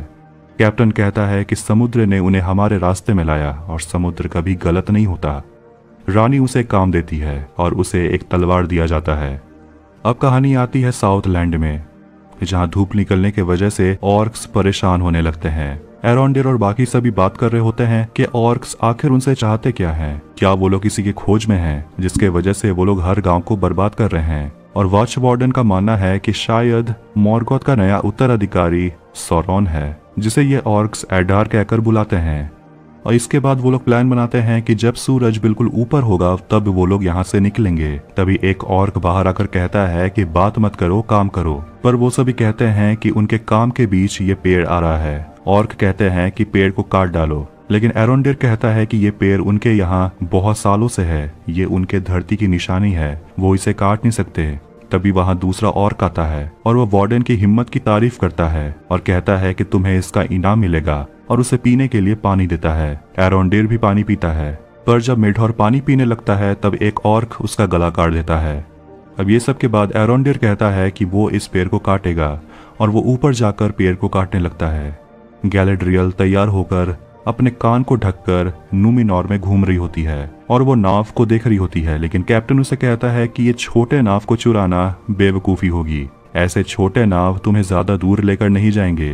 कैप्टन उसे बताता है कि मुझे महारानी ने तुम पर नज़र रखने को कहा है, इसलिए तुम कुछ उल्टा सीधा मत करना। गैलेड्रियल उसे कहती है कि यहाँ सभी मुझसे नफरत करते हैं, इसलिए यहाँ रहना ठीक नहीं होगा। कैप्टन उससे एल्फ के भाषा में बात करता है। गैलेड्रियल शॉक्ड हो जाती है और पूछती है कि तुमने ये भाषा कहाँ से सीखा है, और वो बताता है कि यहाँ पर हॉल ऑफ लॉर है जहाँ ये भाषा सिखाई जाती है, जो यहाँ से 6 घंटे दूर है। दोनों वहाँ के लिए निकलते हैं। हेलब्रांड एक जगह आता है और एक लोहार से कहता है कि उसे काम करना है, लेकिन वो आदमी हेलब्रांड को काम देने से मना कर देता है। हेलब्रांड एक जगह बैठकर खाना खा रहा होता है, लेकिन वहाँ उसे कुछ और आदमी मिलते हैं जो उसे तंग करने लगते हैं, लेकिन हेलब्रांड उन लोगों से पंगा नहीं लेना चाहता क्योंकि वो यहाँ नई लाइफ शुरू करना चाहता है। इसीलिए वो सभी को अपनी तरफ से मुफ्त में वाइन पिलाता है। लेकिन देखते हैं कि हेलब्रांड उस आदमी का एक पिन चुरा लेता है, पर वो आदमी हेलब्रांड से मिलता है और वो हेलब्रांड से कहता है कि तुम्हें क्या लगता है मुझे पता नहीं चला होगा। लेकिन हेलब्रांड पंगा नहीं लेना चाहता, इसलिए वो उसे वापस लौटा देता है, पर वो हेलब्रांड को इतनी आसानी से जाने नहीं देने वाले। वो उसे पीटते हैं, लेकिन हेलब्रांड वापस उनसे लड़ता है और इस वजह से उसे पकड़ लिया जाता है। गैलेड्रियल हॉल ऑफ लॉर में आती है और वहाँ एक पेंटिंग होता है जिसमें एलरॉन्ड की तस्वीर है, और कैप्टन गैलेड्रियल को बताता है कि यहाँ के राजा एल्फ के वफादार थे और इसीलिए उन्हें अपना तख्त छोड़ने को मजबूर किया गया था। और वहाँ एक दस्तावेज से गैलेड्रियल को पता चलता है कि ऐसा चिन्ह जो उसके भाई के बॉडी में मिला था, ये कोई चिन्ह नहीं है, ये तो एक नक्शा है साउथ लैंड का। और गैलेड्रियल को पता चलता है कि ये सब सौरॉन से जुड़ा हुआ है, यानी कि साउथ लैंड खतरे में है, और अगर सौरॉन सच में लौट आया है तो साउथ लैंड की बर्बादी तो बस एक शुरुआत है। अब हम हारफुट की कम्युनिटी को देखते हैं और उनका कारवां कल निकलने वाला है, लेकिन मैरीगोल्ड चिंता में है अपने पति को लेकर कि अगर उसका पति जल्दी से ठीक नहीं होता तो वो लोग कारवां में पीछे रह जाएंगे। नॉरी उस मिस्टीरियस आदमी की मदद करना चाहती है, ये पता करके कि वो नक्षत्र का मतलब है क्या। इसीलिए वो सैडॉक के बुक को चुराना चाहती है, लेकिन पॉपी उसे रोकती है क्योंकि पॉपी को वो आदमी बिल्कुल भी नहीं पसंद। पर नॉरी किसी तरह पॉपी को साथ देने के लिए मना ही लेती है और अंदर जाकर वो सैडॉक के किताब से जवाब ढूंढती है, पर तभी अचानक से सैडॉक अंदर आ जाता है कुछ लिखने के लिए, और नॉरी टेबल के अंदर छिप जाती है और वो हाथ ऊपर करके कागज चुराने लगती है, और उसे बचाने के लिए पॉपी वहां आती है जो सैडॉक को अपने बातों में उलझा कर रखती है। सैडॉक अपने कबीले के लोगों के सामने बिताए गए पुराने पलों को याद करता है और उन लोगों को जिनको उन्होंने खो दिया है। तभी कम्युनिटी के लोगों के सामने पहुंच जाता है वो मिस्टीरियस आदमी, और वो नॉरी के चुराए हुए कागज को देखने लगता है, पर अचानक से वो कागज जलने लगता है और वो आदमी घबराने लगता है और वो सभी चीजों को तोड़ने लगता है, और आखिरकार पूरी हारफुट कम्युनिटी उस आदमी को देख ही लेती है। अब नॉरी को जवाब देना पड़ता है कि वो उस आदमी की बस मदद करना चाहती थी, लेकिन सब उसे समझाते हैं कि इससे उनका फायदा होगा क्या, क्योंकि किसी से ना मिलना, छुप कर रहना, इसी की वजह से वो लोग हजारों साल तक जिंदा हैं। और सैडो कहता है कि जो भी नियम तोड़ेगा उसे कारवां से निकाल दिया जाएगा, लेकिन वो नॉरी के परिवार पर दया दिखाते हुए कहता है कि नॉरी अभी छोटी है, इसलिए तुम सब कारवां में आ सकते हो, लेकिन तुम लोग पीछे रहोगे। मैरीगोल्ड अपनी बेटी पर गुस्सा होती है, लेकिन नॉरी को पूरा यकीन है कि वो आदमी खास है, पर उसकी माँ उसे समझाती है कि कारवां से अलग होना उनके लिए खतरनाक हो सकता है, इसलिए सामान जल्दी पैक करो। यह आदमी सब कुछ देख रहा होता है। नूमेनॉर में कैप्टन अपने बेटे बेटी से मिलता है और तीनों उस एल्फ यानी कि गैलेड्रियल के बारे में बात करते हैं, और इसिल्डूर अपने पापा को बताता है कि वो समुद्री रक्षक का परीक्षा नहीं देने वाला। ये सुनकर कैप्टन बहुत गुस्सा हो जाता है और वो अपनी बेटी पर भी चिल्लाता है क्योंकि वो भी इस बारे में जानती थी, लेकिन वो बताना सही नहीं समझी। तभी उसकी बेटी ईआरएन के लिए एक संदेश आता है और पता चलता है कि उसकी बेटी बिल्डर के गिल्ड में शामिल हो गई है। गैलेड्रियल हेलब्रांड से मिलती है जो काल कोठरी में बंद है, और गैलेड्रियल उसे कहती है कि तुम इस जगह में रहने के लायक नहीं हो, और वो उसे एक दस्तावेज दिखाती है जो उसे हॉल ऑफ लॉर्ड से मिला, और उसमें एक चिन्ह होता है लेकिन हेलब्रांड कहता है कि ऐसा चिन्ह उसने एक मरे हुए आदमी पर देखा था। लेकिन गैलेड्रियल कहती है कि एक आदमी इस चिन्ह की वजह से साउथलैंड के सभी लोगों को एक कर पाया था और इसी चिन्ह की वजह से हम फिर से ये कर पाएंगे, उस अंधेरे से लड़ने के लिए। गैलेड्रियल उसे समझाती है कि तुम्हारे लोगों का कोई राजा है नहीं, इसीलिए तुम हो उनकी आखिरी उम्मीद। गैलेड्रियल उसे समझाती है कि तुम मेरे साथ मध्य धरती चलो और हम दोनों प्रजातियों को बचा सकते हैं। लेकिन हेलब्रांड कहता है कि हम यहाँ से निकलेंगे कैसे। रानी अपने बीमार पिता से मिलने के लिए जाती है और उसे ये कहती है कि जिसका हमें डर था वही हुआ है, एक एल्फ हमारे राज्य में आ गई है। हारफुट का कारवां आखिरकार निकल चुका है, लेकिन नोरी और उसका परिवार पीछे छूट जाते हैं क्योंकि उसका पिता चल नहीं पा रहा। तभी उनकी मदद करने के लिए वही अनजान आदमी आता है। साउथलैंड में वॉच वार्डन और बाकी सभी इंसान मिलकर ऑर्क से लड़ते हैं और वो उनका टेंट तोड़ देते हैं, जिस वजह से तेज धूप में ऑर्क बाहर नहीं आ पाते और इंसान अपने जंजीरों को तोड़ने लगते हैं। ऑर्क एक बड़े से जंगली जानवर को इंसानों के पीछे छोड़ देता है, जो इंसानों पर हमला करके उन्हें मार डालता है। पर एरोंडिर उस राक्षस को पेड़ के पीछे फंसा देता है और पीछे से एक ऑर्क उस पर हमला करता है, लेकिन एरोंडिल उसे मार गिराता है। वॉच वार्डन अपने चेन को तोड़ता है और भागता है, लेकिन वो राक्षस उसके पीछे दौड़ता है और एरोंडिल अपने भाले से उसे मार डालता है। दोनों भागने की कोशिश करते हैं, लेकिन वॉच वार्डन पर तीर से हमला किया जाता है और एरोंडिर को वापस सुरंग में फेंक दिया जाता है और एरोंडिर को ले जाया जाता है ऑर्क के लीडर एडार के पास। और इसी के साथ Lord of the Rings of powers episode 3 यही एंड होती है।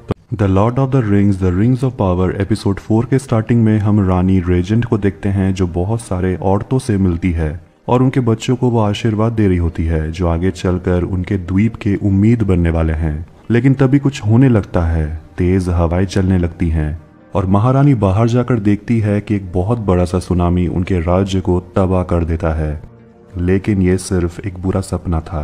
बाजार में हम उसी आदमी को देखते हैं जिससे हेलब्रांड का पंगा हो गया था और वो बाकी आदमियों को बता रहा होता है कि उसके साथ हेलब्रांड ने क्या किया और वो वहाँ लोगों को भड़का रहा होता है गैलेड्रियल के बारे में उल्टा सीधा बोलते हुए कि वो एक एल्फ है और वो महारानी के कान भर रही है। और इसी बीच हम चांसलर को देखते हैं जिसका बेटा केमैन उसे बता रहा होता है कि कुछ लोग बगावत पर उतर आए हैं। बाजार में हम उसी आदमी जिसका नाम तमार है, वो बाकी आदमियों को भड़का रहा होता है कि एल्फ उनकी जगह ले लेंगे और वो दिन दूर नहीं है जब उनका यहाँ रहना मुश्किल हो जाएगा। और वो महारानी पर भी सवाल उठाता है कि वो अपने पिता की तरह एल्फ की दोस्त है।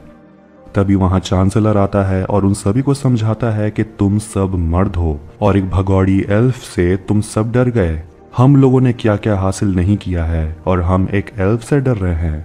वहाँ यारिन भी होती है जो भाषण को सुन रही होती है। चांसलर उन सभी को यकीन दिलाकर कहता है कि वो एल्फ को इस राज्य को जीतने नहीं देंगे। केमैन यारिन से मिलता है और उससे कहता है कि इस राज्य में ऐसा कोई नहीं है जिसे चांसलर बहका नहीं सकता। और केमैन यारिन को वाइन पीने को देता है, लेकिन वो पीने से मना कर देती है। गैलेड्रियल साउथलैंड के नक्शे को लेकर महारानी के पास आती है और आने वाले खतरे के बारे में उसे बताती है, लेकिन महारानी गैलेड्रियल पर ही उल्टा सवाल करने लगती है और कहती है कि तुम हमारे दस्तावेजों को लेकर भागना चाहती थी। लेकिन गैलेड्रियल महारानी को कहती है कि हेलब्रांड कोई आम इंसान नहीं है और वो जहाँ से आया है उस जगह का वो उत्तराधिकारी है और आपके मदद से हम अपने लोगों को एकजुट कर सकते हैं। गैलेड्रियल खुलकर कहती है कि एल्व्स और न्यूमेनॉर को एकजुट होना होगा सौरॉन से लड़ने के लिए, लेकिन महारानी उसकी बात नहीं सुनती और कहती है कि उस कैदी को तो सजा जरूर मिलेगी। महारानी वहां से जाने लगती है, लेकिन गैलेड्रियल गुस्से में कहती है कि मुझे असली शासक यानी कि राजा से बात करनी है, यानी कि आपके पिता से। यह सुनकर महारानी बहुत गुस्सा हो जाती है और कहती है कि तुम एक भगौड़ी हो। लेकिन गैलेड्रियल कहती है कि मैं इस द्वीप में किसी वजह से आई हूँ और आपके कहने पर मैं रुकने वाली नहीं हूँ। और महारानी के साथ ऊंचे आवाज में बात करने की वजह से उसे काल कोठरी में बंद कर दिया जाता है। इसिल्डुर और बाकी समुद्री रक्षा का ट्रेनिंग चल रहा होता है और तभी वो किसी बात में खो जाता है, जिस वजह से उसके हाथ से एक रस्सी छूट जाती है और एक हादसा होते होते रह जाता है। और इस वजह से कैप्टन उसे डांटते हैं और उसे समुद्री रक्षा की टीम से निकाल दिया जाता है। इसिल्डुर के साथ साथ उसके दोनों दोस्तों को भी। इस बात से उसके दोनों दोस्त बहुत गुस्सा होते हैं, क्योंकि उनका तो एक ही सपना था समुद्री रक्षक बनना, लेकिन उसके दोस्त के वजह से उनका सपना टूट गया। एरोंडेर ऑर्क के कब्जे में होता है और उसके सामने एडार आता है। एक ऑर्क वहां घायल होता है और एडार उसके सामने जाता है जिसे एरोंडेर ने घायल कर दिया था और एडार उसे मार देता है। एरोंडेर देखता है कि एडार एल्व्स की भाषा बोल रहा है और वो थोड़ा बहुत एल्फ की तरह दिखता भी है। वो उसे पूछता है कि तुम हो कौन। एडार उसे कहता है कि तुम्हें बहुत सारे झूठ बोले गए हैं जो तुम्हारे अंदर बस गए हैं, इसलिए हमें पूरे दुनिया को नए सिरे से बनानी होगी। एडार उसे कहता है कि तुम जाकर अपने लोगों को मेरा संदेश दो। एल्व्स के मीनार में हम ब्रॉनविन को देखते हैं और वहां भी बहुत सारे इंसान आ रहे होते हैं शरण लेने के लिए, पर इतने लोगों के जुटने के बाद वहां खाने की राशन में कमी आ जाती है। थियो को एक आइडिया आता है कि वो वॉल्ड्रेक के तहखाने में जा सकते हैं जहां बहुत सारा खाना होगा और हमें एक दल को भेजना चाहिए दोपहर को उस खाने को लाने के लिए। ब्रॉनविन कहती है कि यह खतरनाक हो सकता है। थियो कहता है कि वो जाएगा, लेकिन उसकी माँ मना करती है और कहती है कि फिलहाल के लिए हम पहाड़ियों में जाएंगे शिकार करने के लिए। थियो कहता है कि इससे हमारे हाथ लगेगा ही क्या। उसकी माँ कहती है कि अगर तुम काम नहीं कर सकते तो तुम मेरी मुश्किलें बढ़ाओ मत।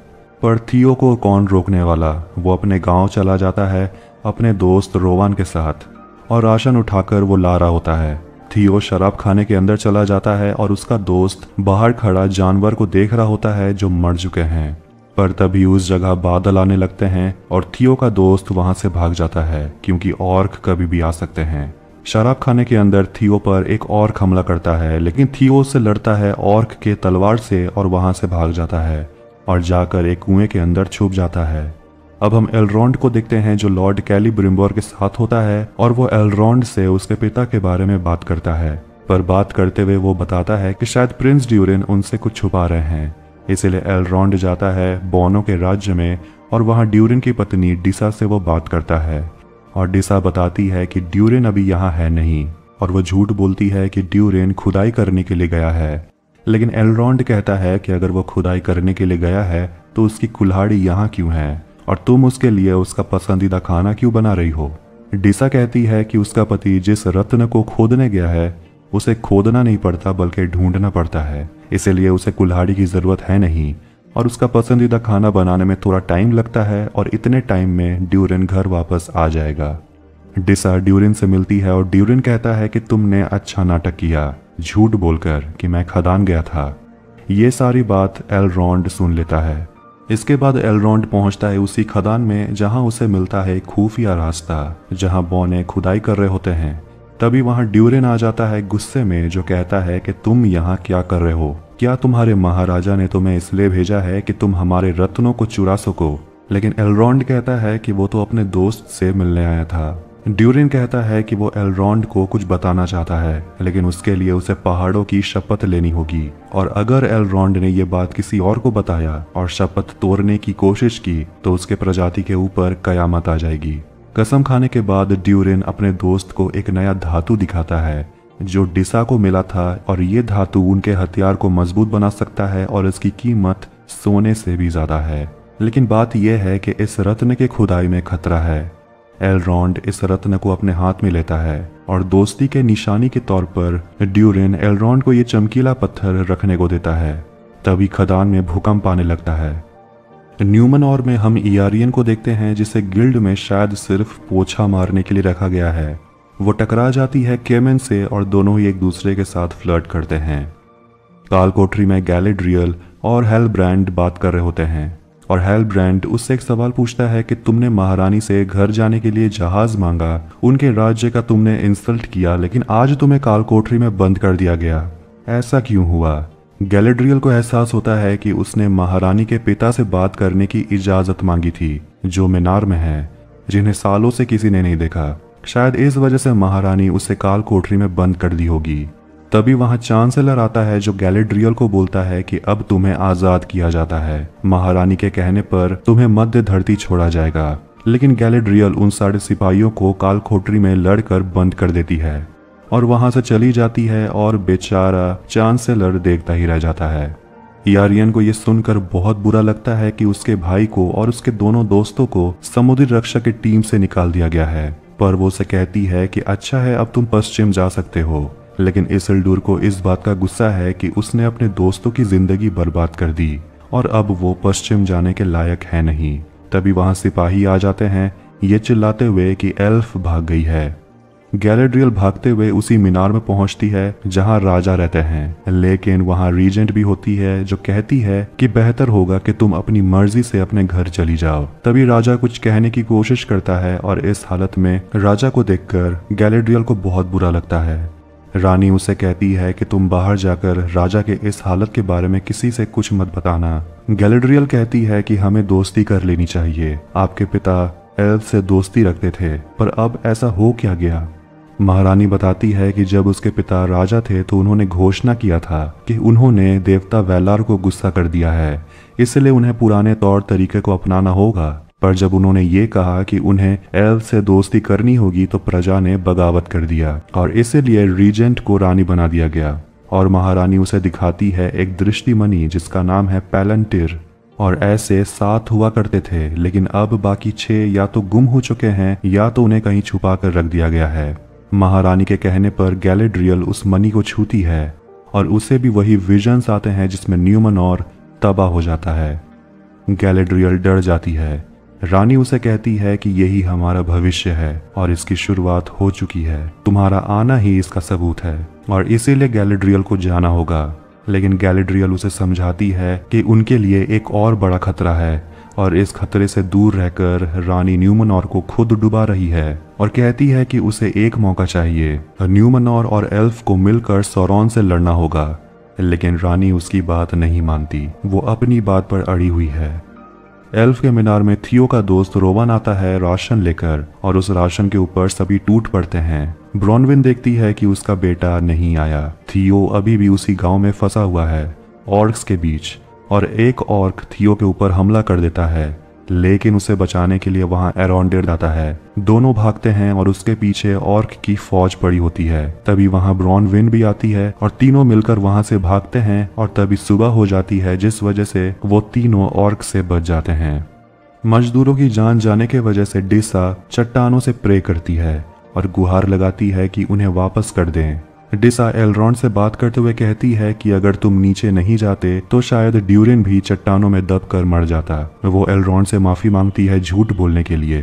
तभी ड्यूरिंग वहां अच्छी खबर लेकर आता है कि सारे मजदूर जिंदा हैं। अब राजा ने आदेश दिया है कि खदान को बंद करना होगा और इस बात से राजकुमार ड्यूरिन बहुत गुस्सा है।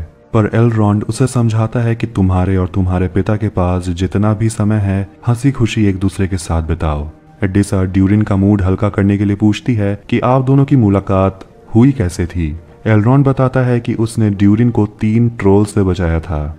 राजकुमार ड्यूरिन जाता है अपने पिता से माफी मांगने के लिए, पर राजा उसे कहता है कि तुमने कोई गलती की नहीं है, चाहे हम दोनों एक दूसरे पर गुस्सा क्यों ना हो, मैं हमेशा तुम्हारे साथ रहूंगा। राजकुमार अपने पिता से पूछता है क्या वो कल एलरॉन्ड के साथ लिंडन जा सकता है। राजा उसे कहता है जाओ और पता लगाओ कि आखिर एलरॉन्ड यहाँ क्यों आया था और वहाँ चल क्या रहा है। ब्रॉनविन एरोंडेड को कहती है थैंक यू थियो को बचाने के लिए। एरोंडेड उसे बुरी खबर देता है कि एडार ने क्या संदेश देने को बोला है कि साउथलैंड के लोग तभी बचेंगे जब यहाँ के लोग ये जमीन एडार के हवाले कर देंगे और उनके सामने अपना सिर झुकाएंगे, और अगर उन्होंने ऐसा नहीं किया तो वो मीनार पे हमला कर देगा। वॉल्ड्रैग थियो से बात करता है और उसे पूछता है कि मुझे पता है कि तुमने मेरे बाण से तलवार को चुराया है, और वो अपना घाव दिखाता है। वॉल्ड्रैग थियो को बताता है कि ये कोई तलवार नहीं है, ये एक शक्ति है जो उनके पूर्वजों के लिए दानव ने बनाया था।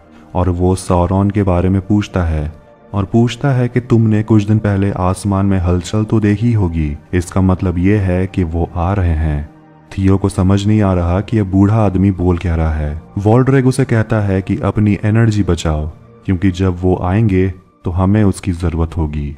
ऑर्क्स एडार को बताते हैं कि वो तलवार का टुकड़ा मीनार में है। अब हम गैलेड्रियल को देखते हैं जिसे मध्य धरती भेजा जा रहा है, लेकिन गैलेड्रियल के जाते ही व्हाइट ट्री से पत्ते गिरने लगते हैं। राजकुमारी कहती है कि व्हाइट ट्री से पत्तों का गिरना एक अशुभ संकेत है, इसलिए रानी अपने प्रजा को समझाती है आने वाले खतरे के बारे में और कहती है कि उन्हें तैयार रहना होगा। और वो अपने लोगों से पूछती है क्या उनके बीच कोई शूरवीर है जो सामना करने को तैयार है। यानी कि महारानी रीजेंट गैलेड्रियल के बातों को मान चुकी है और कहती है कि वो गैलेड्रियल के साथ ही जाएगी मध्य धरती और दक्षिण भूमि में फंसे हुए वो अपने भाइयों की मदद करेगी। कैप्टन लोगों को बताता है कि जहाज 10 दिन में निकलेंगी जिसमें बहादुर नागरिक आ सकते हैं, पर कोई भी इस युद्ध के लिए तैयार है नहीं। लेकिन इसिल्डूर के दोनों दोस्त हाथ उठाते हैं और इसिल्डूर भी अपना हाथ उठाता है। जंग लड़ने के लिए वो तीनों तैयार हैं, जिसे देखकर सभी अपना हाथ उठाने लगते हैं। और इसी के साथ Lord of the Rings of Power episode 4 यहीं एंड होती है। Lord of the Rings of Power episode 5 के स्टार्टिंग में हम हारफुट कम्युनिटी यानी कि नॉरी और उस मिस्टीरियस आदमी को देखते हैं और नॉरी उसे समझा रही होती है कि हारफुट समय के साथ साथ एक जगह से दूसरी जगह ट्रैवल करते हैं और वो सभी ठंड के समय कहीं और होते हैं और गर्मी के समय कहीं और उन्हें रास्तों में बहुत सारे खतरों का सामना करना पड़ता है। वो आदमी उसका बात थोड़ा थोड़ा समझने लगा है। वो नॉरी से पूछता है क्या मैं तुम्हारे लिए खतरा हूँ? नॉरी उसे समझाती है कि तुम कोई मुसीबत नहीं हो, तुम तो अच्छे इंसान हो, तुम हमारी मदद कर रहे हो। इसके बाद हारफुट्स अपने कारवां को लेकर वहां से निकलते हैं और सभी का मनोरंजन करने के लिए पॉपी उनके लिए गाना गाती है। रास्ते में उन्हें कई मुसीबतों का सामना करना पड़ता है। हारफुट्स एक जगह रुक जाते हैं थोड़ा रेस्ट करने के लिए और रात में मिस्टीरियस आदमी आसमान को देख रहा होता है। तो वहीं हम देख पाते हैं कि वो मिस्टीरियस आदमी जहां पहली बार क्रैश हुआ था यानी कि रोवानियन में, उस जगह पर डुएलर्स पहुंच जाते हैं। उसी मिस्टीरियस आदमी की तलाश में वो डुएलर्स काफी अजीब दिखते हैं, उनका आंख भी नीला रंग का है। अब हम देखते हैं एडार को और उसे ऑर्क आकर कहता है कि उनका सुरंग तैयार हो चुका है। वो ऑर्क से पूछता है तुम अपना हाथ दिखाओ और उस ऑर्क का हाथ जलने लगता है धूप के वजह से। एडार उससे कहता है कि काश तुम वो देख पाते जो मैं देख पा रहा हूँ, जल्द ही ये सब कुछ खत्म हो जाएगा। एडार उसे कहता है कि जाकर सेना को तैयार करो क्योंकि उनका वक्त आ चुका है। एडार की धमकी को सुनने के बाद ब्रॉनविन साउथलैंड के लोगों को बताती है कि दुश्मन हम पर कभी भी हमला करने वाले हैं, पर वो हम पर रहम दिखा सकते हैं अगर हम इस मीनार को छोड़कर चले जाएं और उनके सामने अपने घुटने टेक दें। लोग ये सुनकर डर जाते हैं, लेकिन ब्रॉनविन उन्हें यकीन दिलाती है कि यह मीनार जल्द ही हमारा होगा। बदले में ब्रॉनविन बस लोगों का साथ चाहती है और सभी ब्रॉनविन पर यकीन करते हैं, लेकिन वॉल्ड्रेग वहां पर आकर लोगों को भड़काने लगता है कि हम उनके सामने टिक भी नहीं पाएंगे, वो बहुत ताकतवर है और इससे अच्छा यही होगा कि हम सब उनके नौकर बन जाएं। अब ये सब सुनकर आधे लोग वॉल्ड्रेग की तरफ हो जाते हैं और रोवान भी अपने दोस्त थियो को छोड़कर अलग हो जाता है। न्यूमेनॉर में देखते हैं कि शहर के आधे से ज्यादा लोग इस जंग में जाने के लिए तैयार हैं, सभी निकलने को भी तैयार हैं और जहाजों को रेडी किया जा रहा है और इसिल्डूर भी जाना चाहता है, लेकिन उसके पिताजी यानी कि कैप्टन उसे मना कर देते हैं और उसे ताना मारते हैं ये पूछते हुए कि तुम हो क्या? ना तो तुम समुद्री रक्षक हो, ना तो तुम महारानी के फौज में हो, तुमने शहर के लिए किया ही क्या है? लेकिन इसिल्डूर कहता है कि मुझे अपने लोगों की परवाह है। कैप्टन अपने बेटे से कहता है कि मैं तुम्हें ये चांस दे देता, लेकिन प्रॉब्लम यह है कि तुम्हें किसी भी चीज की कदर है नहीं। महल के अंदर यारियन इस बात से बिल्कुल भी खुश नहीं है कि लोगों को जंग के लिए भेजा जा रहा है। वो चांसलर से बात करना चाहती है, लेकिन वहाँ उसे केमेन मिलता है और उसे कहता है कि उसके पिताजी महारानी के लिए काम करते हैं और वो किसी की बात नहीं सुनने वाले। यारियन उसे कहती है कि तुम उससे बात करो, वो तुम्हारे पिता हैं, वो तुम्हारी बात समझ जाएंगे। अब शहर से इतने लोगों को युद्ध पर भेजा जा रहा है, इसलिए हेलब्रांड तलवार बनाने का काम कर रहा है। तभी उसे रानी का बुलावा आता है और रानी साउथलैंड में घुसने का प्लान डिस्कस कर रही होती है और रानी रीजेंट हेलब्रांड से कहती है कि गैलेड्रियल ने बताया कि आप अपने आवाम को एकजुट कर सकते हैं, पर हेलब्रांड इस खूबसूरत जगह को छोड़कर कहीं और नहीं जाना चाहता, साउथलैंड तो बिल्कुल भी नहीं। गैलेड्रियल महारानी से कहती है कि वक्त आने पर हेलब्रांड जरूर खड़ा होगा। महारानी वहां से चली जाती है अपने पिता से मिलने के लिए और गैलेड्रियल हेलब्रांड को समझाती है कि मैंने रानी को मनाया 500 लोगों को तुम्हारे साउथलैंड में भेजने के लिए, तुम्हारे लोगों को बचाने के लिए, तुम्हें उनका राजा बनाया जाएगा। लेकिन हेलब्रांड को राजा बनने में कोई इंटरेस्ट नहीं है। अब हम हारफुट के लोगों को देखते हैं जो जंगल के रास्ते गुजर रहे होते हैं और उस जंगल में बड़े बड़े पंजों के निशान को देखते हैं। मालवा सैडॉक से बात करती है और उसे पूछती है कि जंगल में इस समय पत्ते कभी नहीं झड़ते, अचानक ऐसा क्या हो गया? मालवा को जंगल में सब कुछ बहुत अजीब लग रहा होता है। तभी पीछे से नॉरी और पॉपी आकर मालवा को डरा देती है और उसे कहती है कि उन्होंने भेड़िए के पंजे के निशान को देखा है। तभी किसी के क्रिएचर की चिल्लाने की आवाज आती है और उन तीनों के पीछे जंगली जानवर पड़ जाते हैं, पर उन्हें बचाने के लिए वो मिस्टीरियस आदमी वहां आ जाता है और भेड़िए को उठाकर फेंक देता है। वो जमीन पर एक हाथ मारता है और भेड़िए पीछे उड़कर गिर जाते हैं और इस वजह से उस आदमी के हाथ पर निशान बन जाता है। न्यूमेनॉर में कैप्टन जंग में जाने वाले वॉलंटियर्स को तलवारबाजी सिखा रहा होता है और गैलेड्रियल वहां आकर बोलती है कि इन्हें अपने दुश्मनों के बारे में कुछ भी नहीं पता। वो उन सभी को ऑर्क के बारे में बताती है कि उन्हें मारना कैसे है। इसके बाद गैलेड्रियल बोलती है उससे लड़ने के लिए, और जो भी गैलेड्रियल को इस ट्रेनिंग में हरा देगा उसे उप सेनापति बना दिया जाएगा। प्रैक्टिस में गैलेड्रियल सभी को हरा रही होती है, सभी को मजा चखा रही होती है और सभी एक साथ मिलकर भी गैलेड्रियल को हरा नहीं पा रहे हैं। और इस लड़ाई को देखने के लिए वहां इसिल्डुर भी आता है और इसिल्डुर का एक दोस्त वैलेंडिर गैलेड्रियल के कपड़े को काट देता है और इस वजह से गैलेड्रियल खुश होती है और उसे उप सेनापति बना दिया जाता है। केएमएन इस युद्ध के बारे में अपने पिता से बात करता है और उसे मनाने की कोशिश करता है कि इस युद्ध को नहीं होना चाहिए, और ऊंची आवाज में पूछता है कि आप कब से एक एल्फ की गुलामी करने लगे। चांसलर फेराजन इस पर हंसता है और कहता है कि वो सब कुछ न्यूमेनॉर के लिए कर रहा है और अपना प्लान बताता है कि वो साउथलैंड के इंसानों को बचाकर उन्हें एक राजा देगा जो हमेशा के लिए हमारे कर्ज में होगा, और इस काम का वो बहुत फायदा उठाने वाला है। क्वीन रीजेंट अपने पिता से मिलने के लिए जाती है और उन्हें बताती है कि वो एल्फ की मदद करना चाहती है और वो इसीलिए मध्य धरती जा रही है, लेकिन उसके पिता उसे कहते हैं कि मध्य धरती मत जाओ क्योंकि वहां तुम्हें सिर्फ अंधेरा ही मिलेगा। नौरी उस आदमी के पास जाती है, उसे खुशखबरी बता रही होती है कि हमारे लोग तुम्हारी बहादुरी के बारे में बातें कर रहे हैं और ऐसा नॉर्मली होता नहीं है। और वो देखती है कि वो आदमी अपने हाथ को पानी में डालकर अपने हाथ को बर्फ में जमा रहा होता है। नौरी उसे छूती है उसे रोकने के लिए, लेकिन उसका हाथ भी बर्फ में जमने लगता है और वो आदमी अपने भाषा में कुछ बोल रहा होता है और तभी अचानक नौरी वहां से दूर जाकर गिरती है। नौरी अब उस आदमी से डरने लगी है और वहां से भाग जाती है। अब हम प्रिंस ड्यूरिन को देखते हैं जो एलरॉन्ड के साथ लिंडन आ चुका है और राजा गिल-गलैड राजकुमार ड्यूरिन से पूछता है कि आप लोगों को ऐसा क्या मिला है कि आप लोगों के राज्य में एक अजीब ही चमक आ गई है। पर राजकुमार ड्यूरिन राजा से एक सवाल पूछता है कि ये टेबल आपने कहां से लिया है, क्योंकि जिस धातु से ये टेबल को बनाया गया है ये असली में उनके मकबरे बनाने में किया जाता है जो काफी पवित्र है। राजा इस बात के लिए उससे माफी मांगता है और उसे कहता है कि आप चाहे तो ये टेबल ले जा सकते हैं। अब डिनर करने के बाद एलरॉन्ड राजा से बात करने के लिए आता है और उसे कहता है कि आपने मुझे झूठ बोलकर किसी मकसद से खज़र-डूम भेजा था। राजा उसे कहता है कि उसे ये करना पड़ा और राजा उसे पूछता है क्या तुम हिटेलगिर पहाड़ियों की कहानी के बारे में जानते हो। एलरॉन्ड बताता है कि उसे ये कहानी पता है और ये युद्ध हुआ था एक पेड़ के लिए और उस पेड़ में एक प्रकाश छुपा हुआ था जिसका नाम था सिल्मरिल्स, और एल्व्स उस पेड़ की रक्षा करते थे तो वही मॉर्गोथ के लिए काम करने वाला बेलरॉग उस पेड़ को तबाह कर देना चाहता था। पर एक दिन उस पेड़ पर एक बिजली गिरी जिस वजह से एक जन्म हुआ एक शक्ति का, और ये वही धातु है जिसमें वो शक्ति है जिसे बोनो ने ढूंढा है। लेकिन एलरॉन्ड राजा को इस बारे में कुछ और नहीं बताता क्योंकि उसने शपथ लिया है। इसके बाद राजा उसे वही पेड़ दिखाता है जो सर रहा है। राजा उसे कहता है ये संकेत है कि हमारी प्रजाति खतरे में है। राजा एलरॉन्ड से एक बार फिर पूछता है क्या ड्यूरिन को वो धातु मिला है, पर एलरॉन्ड शपथ को तोड़ना नहीं चाहता। वो एक उम्मीद के लिए अपने इस पवित्र शपथ को तोड़ने नहीं वाला। राजा उसे कहता है कि जब सारे रास्ते बंद हो जाते हैं तो उम्मीद ही है जो हमारे अंदर जज्बे को जिंदा रखता है। और ये बात समझ लो कि अगर एल्व्स मध्य धरती को छोड़कर चले जाते हैं तो सारे प्रजातियों का अंत हो जाएगा।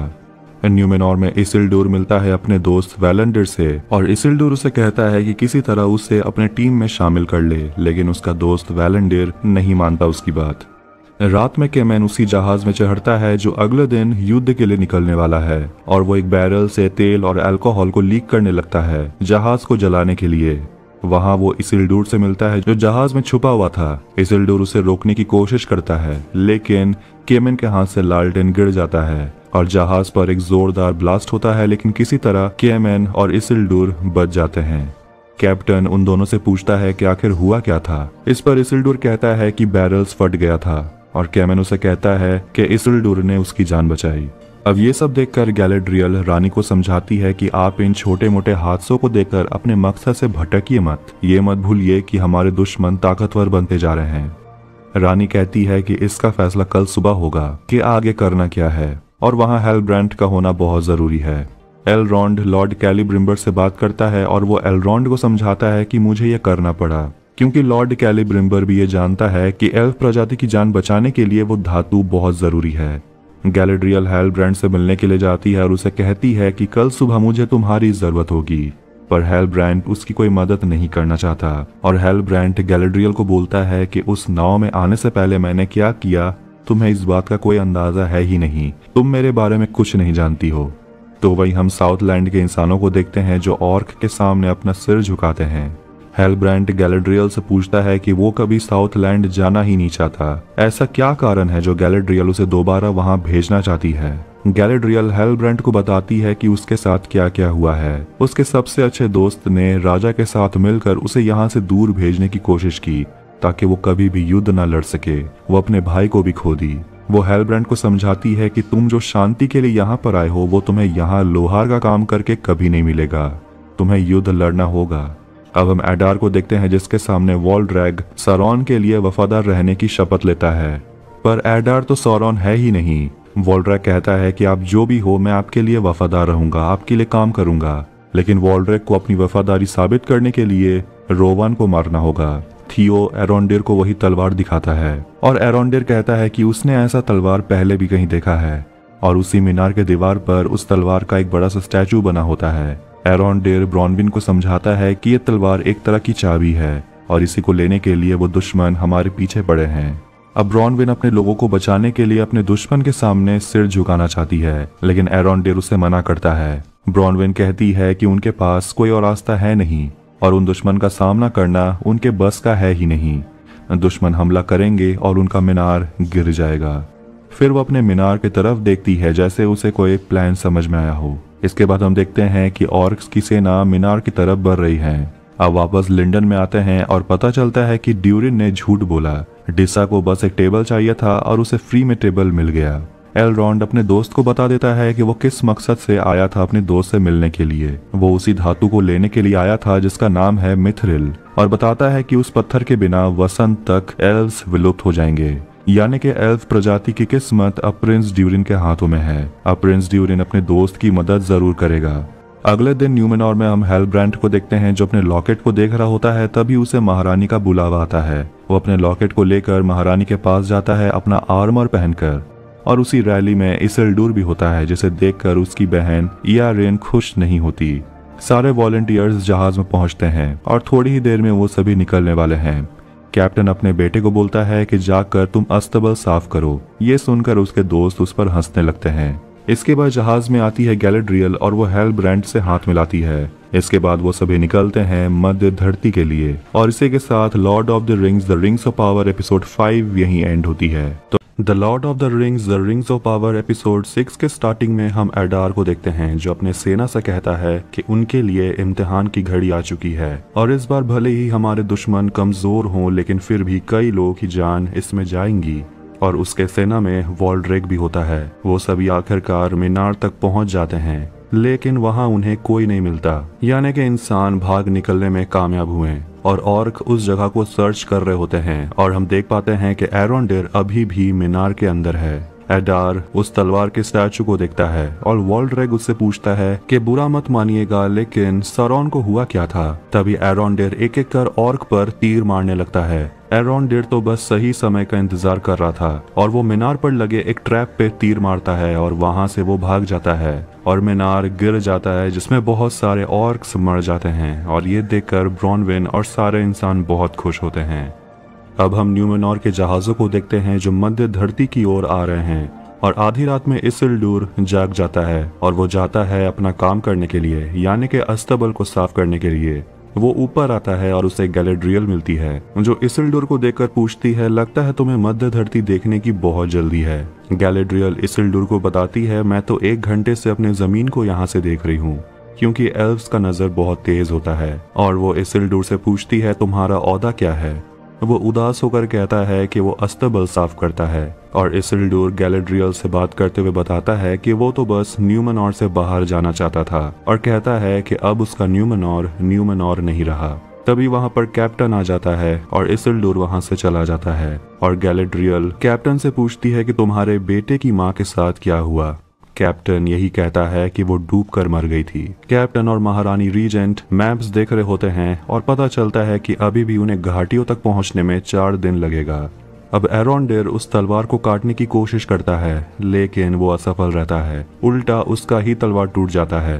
और वो सभी वापस अपने गांव में आ जाते हैं और सुरंग को वो बंद करना जारी रखते हैं जहां से ऑर्क्स वापस आ सकते हैं।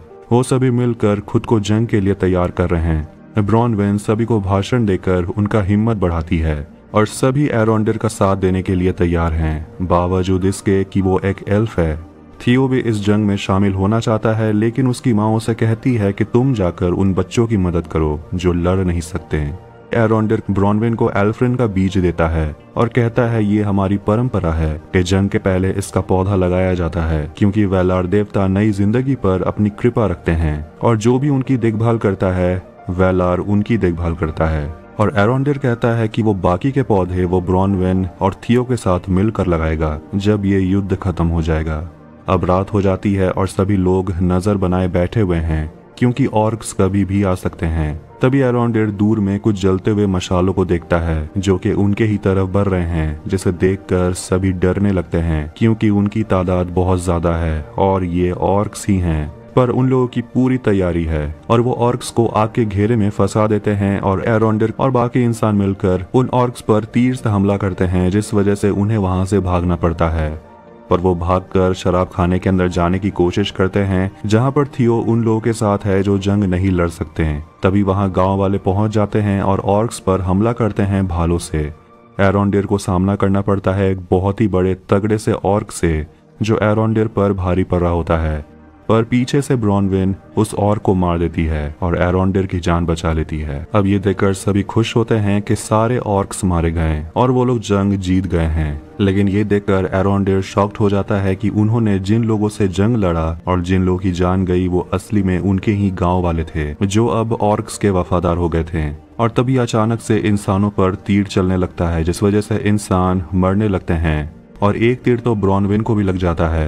एरोंडेर ब्रॉनवेन को उठाकर अंदर ले जाता है और सभी को अंदर चलने को बोलता है। ब्रॉनवेन बहुत बुरी तरीके से घायल हो गई है। एरोंडेर ब्रॉनवेन के शरीर से तीर निकालता है, पर ब्रॉनवेन का बहुत खून बहने लगता है। एरोंडेर ब्रॉनवेन के घाव पर एल्फ्रिन के बीज को लगाता है, उसके बाद उस घाव को बंद करने के लिए उसे जलाता है, लेकिन इतना दर्द वो सह नहीं पाती और वो बेहोश हो जाती है, जिसे देखकर थियो बहुत घबराने लगता है कि कहीं उसकी माँ मर तो नहीं गई। पर कुछ ही सेकंड में ब्रॉनवेन को होश आ जाता है। अब इसके बाद ऑर्क्स की दूसरी टुकड़ी वहां पहुंच जाती है जिसमें एडार भी होता है और वो सभी शराब खाने के अंदर घुसने की कोशिश करते हैं। तो वहीं गैलेड्रियल ने जैसा कहा था वो एक दिन के अंदर ही मध्य धरती पहुंच जाती है हेलब्रांड और न्यूमेनॉर के योद्धाओं के साथ। शराब खाने के अंदर ऑर्क्स घुस जाते हैं और सभी को तलवार की नोक पर पकड़ लेते हैं। एडार अंदर आता है जो कहता है जो मैं ढूंढ रहा हूँ वो मुझे लौटा दो। एरोंडेर कहता है बाकियों को छोड़ दो, मैं तुम्हें दे दूंगा, लेकिन वो ऐसा नहीं करने वाला। वो एक एक कर लोगों को मारने लगता है और जैसे ही ऑर्क्स ब्रॉनवेन को मारने के लिए आगे बढ़ते हैं तो थियो बता देता है कि उसने वो तलवार का टुकड़ा कहाँ रखा है। अब आखिरकार वो टुकड़ा एडार के हाथ लग जाता है। एडार बाहर जाता है और कहता है सभी लोगों को मार देने के लिए। तभी वहां पर न्यूमेनॉर की सेना पहुंच जाती है और एडार गुस्सा हो जाता है कि ये लोग बीच में कहां से आ गए। गैलेड्रियल गजब तरीके से लड़ती है और गैलेड्रियल ने योद्धाओं को जैसे सिखाया था वो वैसा ही लड़ते हैं और एक एक कर ऑर्क्स को मारने लगते हैं। और महारानी पहाड़ के ऊपर से उन सभी को देख रही होती है और वो इसिल्डुर को नीचे भेजती है। कैप्टन मरते मरते बचता है क्योंकि उसे हेलब्रांड मौके पर बचा लेता है। इसिल्डुर अपने पिता से मिलता है, लेकिन उसके पिता उसे कहते हैं मैं ठीक हूँ। गैलेड्रियल एरोंडेर से पूछती है कि इन लोगों का सेनापति कौन है और एरोंडेर एडार की तरफ इशारा करता है और कहता है उसके पास कुछ है जिसे लेकर आप उसे भागने मत दीजिएगा।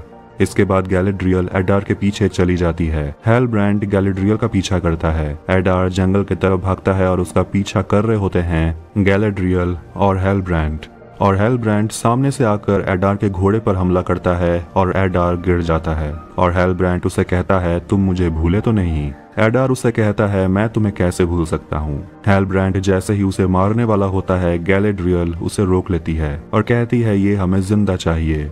हेलब्रांड उसे कहता है कि तुम नहीं जानती इसने मेरे साथ क्या किया है। एडार कहता है तुम मुझे इसलिए मारना चाहते हो क्योंकि मैंने उसे मार दिया जिसे तुम प्यार करते थे। गैलेड्रियल ये सुनकर उसे कहती है कि इसे मारने से तुम्हारा दिल में जो आग है वो नहीं बुझेगा। तो वहीं गांव में सोल्जर्स मिलकर मरम्मत कर रहे होते हैं और वैलेंडियर अपने दोस्त इसिल्डुर को कहता है कि गैलेड्रियल एक टुकड़ी को भेजने वाली है भागे हुए ऑर्क्स को पकड़ने के लिए, जिसमें वो दोनों जाएंगे, लेकिन उनका दोस्त उनटैमू नहीं जाएगा। गैलेड्रियल एडार को बांध कर रखी है और गैलेडियल उससे पूछती है कि तुम ओरियोंडर हो जिसे सरोन उठा ले जाता था, उसे तड़पाता था। एडार कहता है कि हमें उरुक कहते हैं। गैलेड्रियल उससे पूछती है कि सरोन कहाँ है और एडार बताता है कि मॉर्गोथ के हार जाने के बाद सरोन ने ही मध्य धरती को बसाया है और उसे तलाश है इस दुनिया की सबसे बड़ी महाशक्ति का, और बताता है कि कैसे सरोन अपनी सेना को लेकर उसी शक्ति की तलाश में उतर गया था, लेकिन बहुत लोगों की जान गई और सरोन के सपनों को पूरा करने के लिए एडार ने भी अपने बहुत सारे सोल्जर्स को गवा दिया और इसीलिए एडार ने सरोन को मार डाला। गैलेड्रियल इसका विश्वास नहीं करती। एडार कहता है कि उन्हें भी अपनी जिंदगी जीने का पूरा हक है, इसलिए वो इस जगह को लेने के लिए आए थे। गैलेड्रियल उससे कहती है तुम्हारे प्रजाति का तो पैदा होना ही भूल है, इसलिए गैलेड्रियल उसके प्रजाति के एक एक को मार डालेगी। पर गैलेड्रियल जैसे ही एडार को मारने जाती है, हेलब्रांड उसे रोक लेता है। एडार हेलब्रांड से पूछता है तुम हो कौन, पर हेलब्रांड वहां से चला जाता है। हेलब्रांड गैलेड्रियल से बात करता है और हेलब्रांड उसे कहता है कि आज गैलेड्रियल के साथ लड़के उसे ऐसा लगा कि उसके साथ पहले जो भी हुआ है वो उस एहसास को अपने साथ रख कर भी लड़ सकता है। अब गांव में दावत चल रहा होता है, सभी बहुत खुश हैं कि उन्होंने ऑर्क्स को हरा दिया। महारानी ब्रॉनविन से मिलती है और ब्रॉनविन महारानी को धन्यवाद कहती है क्योंकि महारानी के वजह से आज उसके लोग जिंदा हैं। पर महारानी उसे कहती है कि तुम्हारे लोग तुम्हारे वजह से जिंदा हैं। ब्रॉनविन कहती है कि ये जिम्मेदारी वो नहीं उठाना चाहती थी। महारानी इस पर कहती है कि यही तो है एक सच्चे लीडर की पहचान। वहाँ पर हेलब्रांड आता है और महारानी ब्रॉनविन को हेलब्रांड से मिलाती है और ब्रॉनविन हेलब्रांड के लॉकेट को देखती है और कहती है आप वही राजा हैं जिसका हमें इंतजार था। और हेलब्रांड ना चाहते हुए भी हाँ कहता है, जिसके बाद सभी उसका जय जयकार करते हैं क्योंकि आखिरकार साउथलैंड के लोगों को उनका राजा मिल गया। एरोंडेर थियो से मिलता है और थियो बताता है कि जब वो तलवार के टुकड़े को हाथ में लेता था तो वो खुद को काफी शक्तिशाली महसूस करता था। एरोंडेर उसे कहता है तो फिर तुम्हें उस शक्ति से निजात पा लेना चाहिए और कहता है इस तलवार को तुम न्यूमेनॉर को दे दो जो रास्ते में इसे समुद्र में फेंक देंगे। थियो उसे खोलकर देखता है कि ये तो एक आम सा कुल्हाड़ी है। वो तलवार कहाँ गया? और वो तलवार है वॉल्ड्रेक के पास, जो तलवार को एक चट्टान में घुसा देता है और पता चलता है कि एक तरह का चाबी है जिससे डैम खुल जाता है और पानी बहने लगता है। इसिल्डुर घोड़े को संभाल रहा होता है पर वो संभाल नहीं पाता। तभी वहाँ उसके पिता कैप्टन आते हैं जो घोड़े को संभालता है। कैप्टन अपने बेटे को कहता है कि अगर घोड़े का मालिक दर्द से परेशान है तो घोड़ा कैसे शांत रहेगा। इसिल्डुर कहता है कि मैं दर्द में नहीं हूँ। तभी अचानक से गड़गड़ाहट की आवाज आती है और साउथलैंड के जमीनों को चीरते हुए पानी ऊपर आने लगता है। यहाँ तक कि जमीन के नीचे सुरंग में भी पानी भरने लगता है जो आगे बढ़ते हुए जाता है सामने के पहाड़ में, वो भी नीचे लावा के तरफ, जिस वजह से ज्वालामुखी जाग उठता है जिसे देखकर सभी हैरान हो जाते हैं। ज्वालामुखी जल्द ही अपना रौद्र रूप ले लेता है और आग के गोले बरसने लगते हैं जिससे इंसान की जान जाने लगती है। भगदड़ मच जाता है, सभी सुरक्षित जगह की ओर भागने लगते हैं। तो वहीं गैलेड्रियल ज्वालामुखी को देख रही होती है और ज्वालामुखी धीरे धीरे साउथलैंड की तरफ बढ़ता है और वो सभी को अपने चपेट में ले लेता है।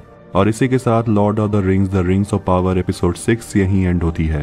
The Lord of the Rings of Power episode 7 के स्टार्टिंग में हम देखते हैं कि ज्वालामुखी से पूरा साउथलैंड तबाह हो चुका है। गैलेड्रियल को होश आता है और वो चारों ओर देखती है और वो हेलब्रांड और कैप्टन को पुकारती है और उसे थियो मिलता है।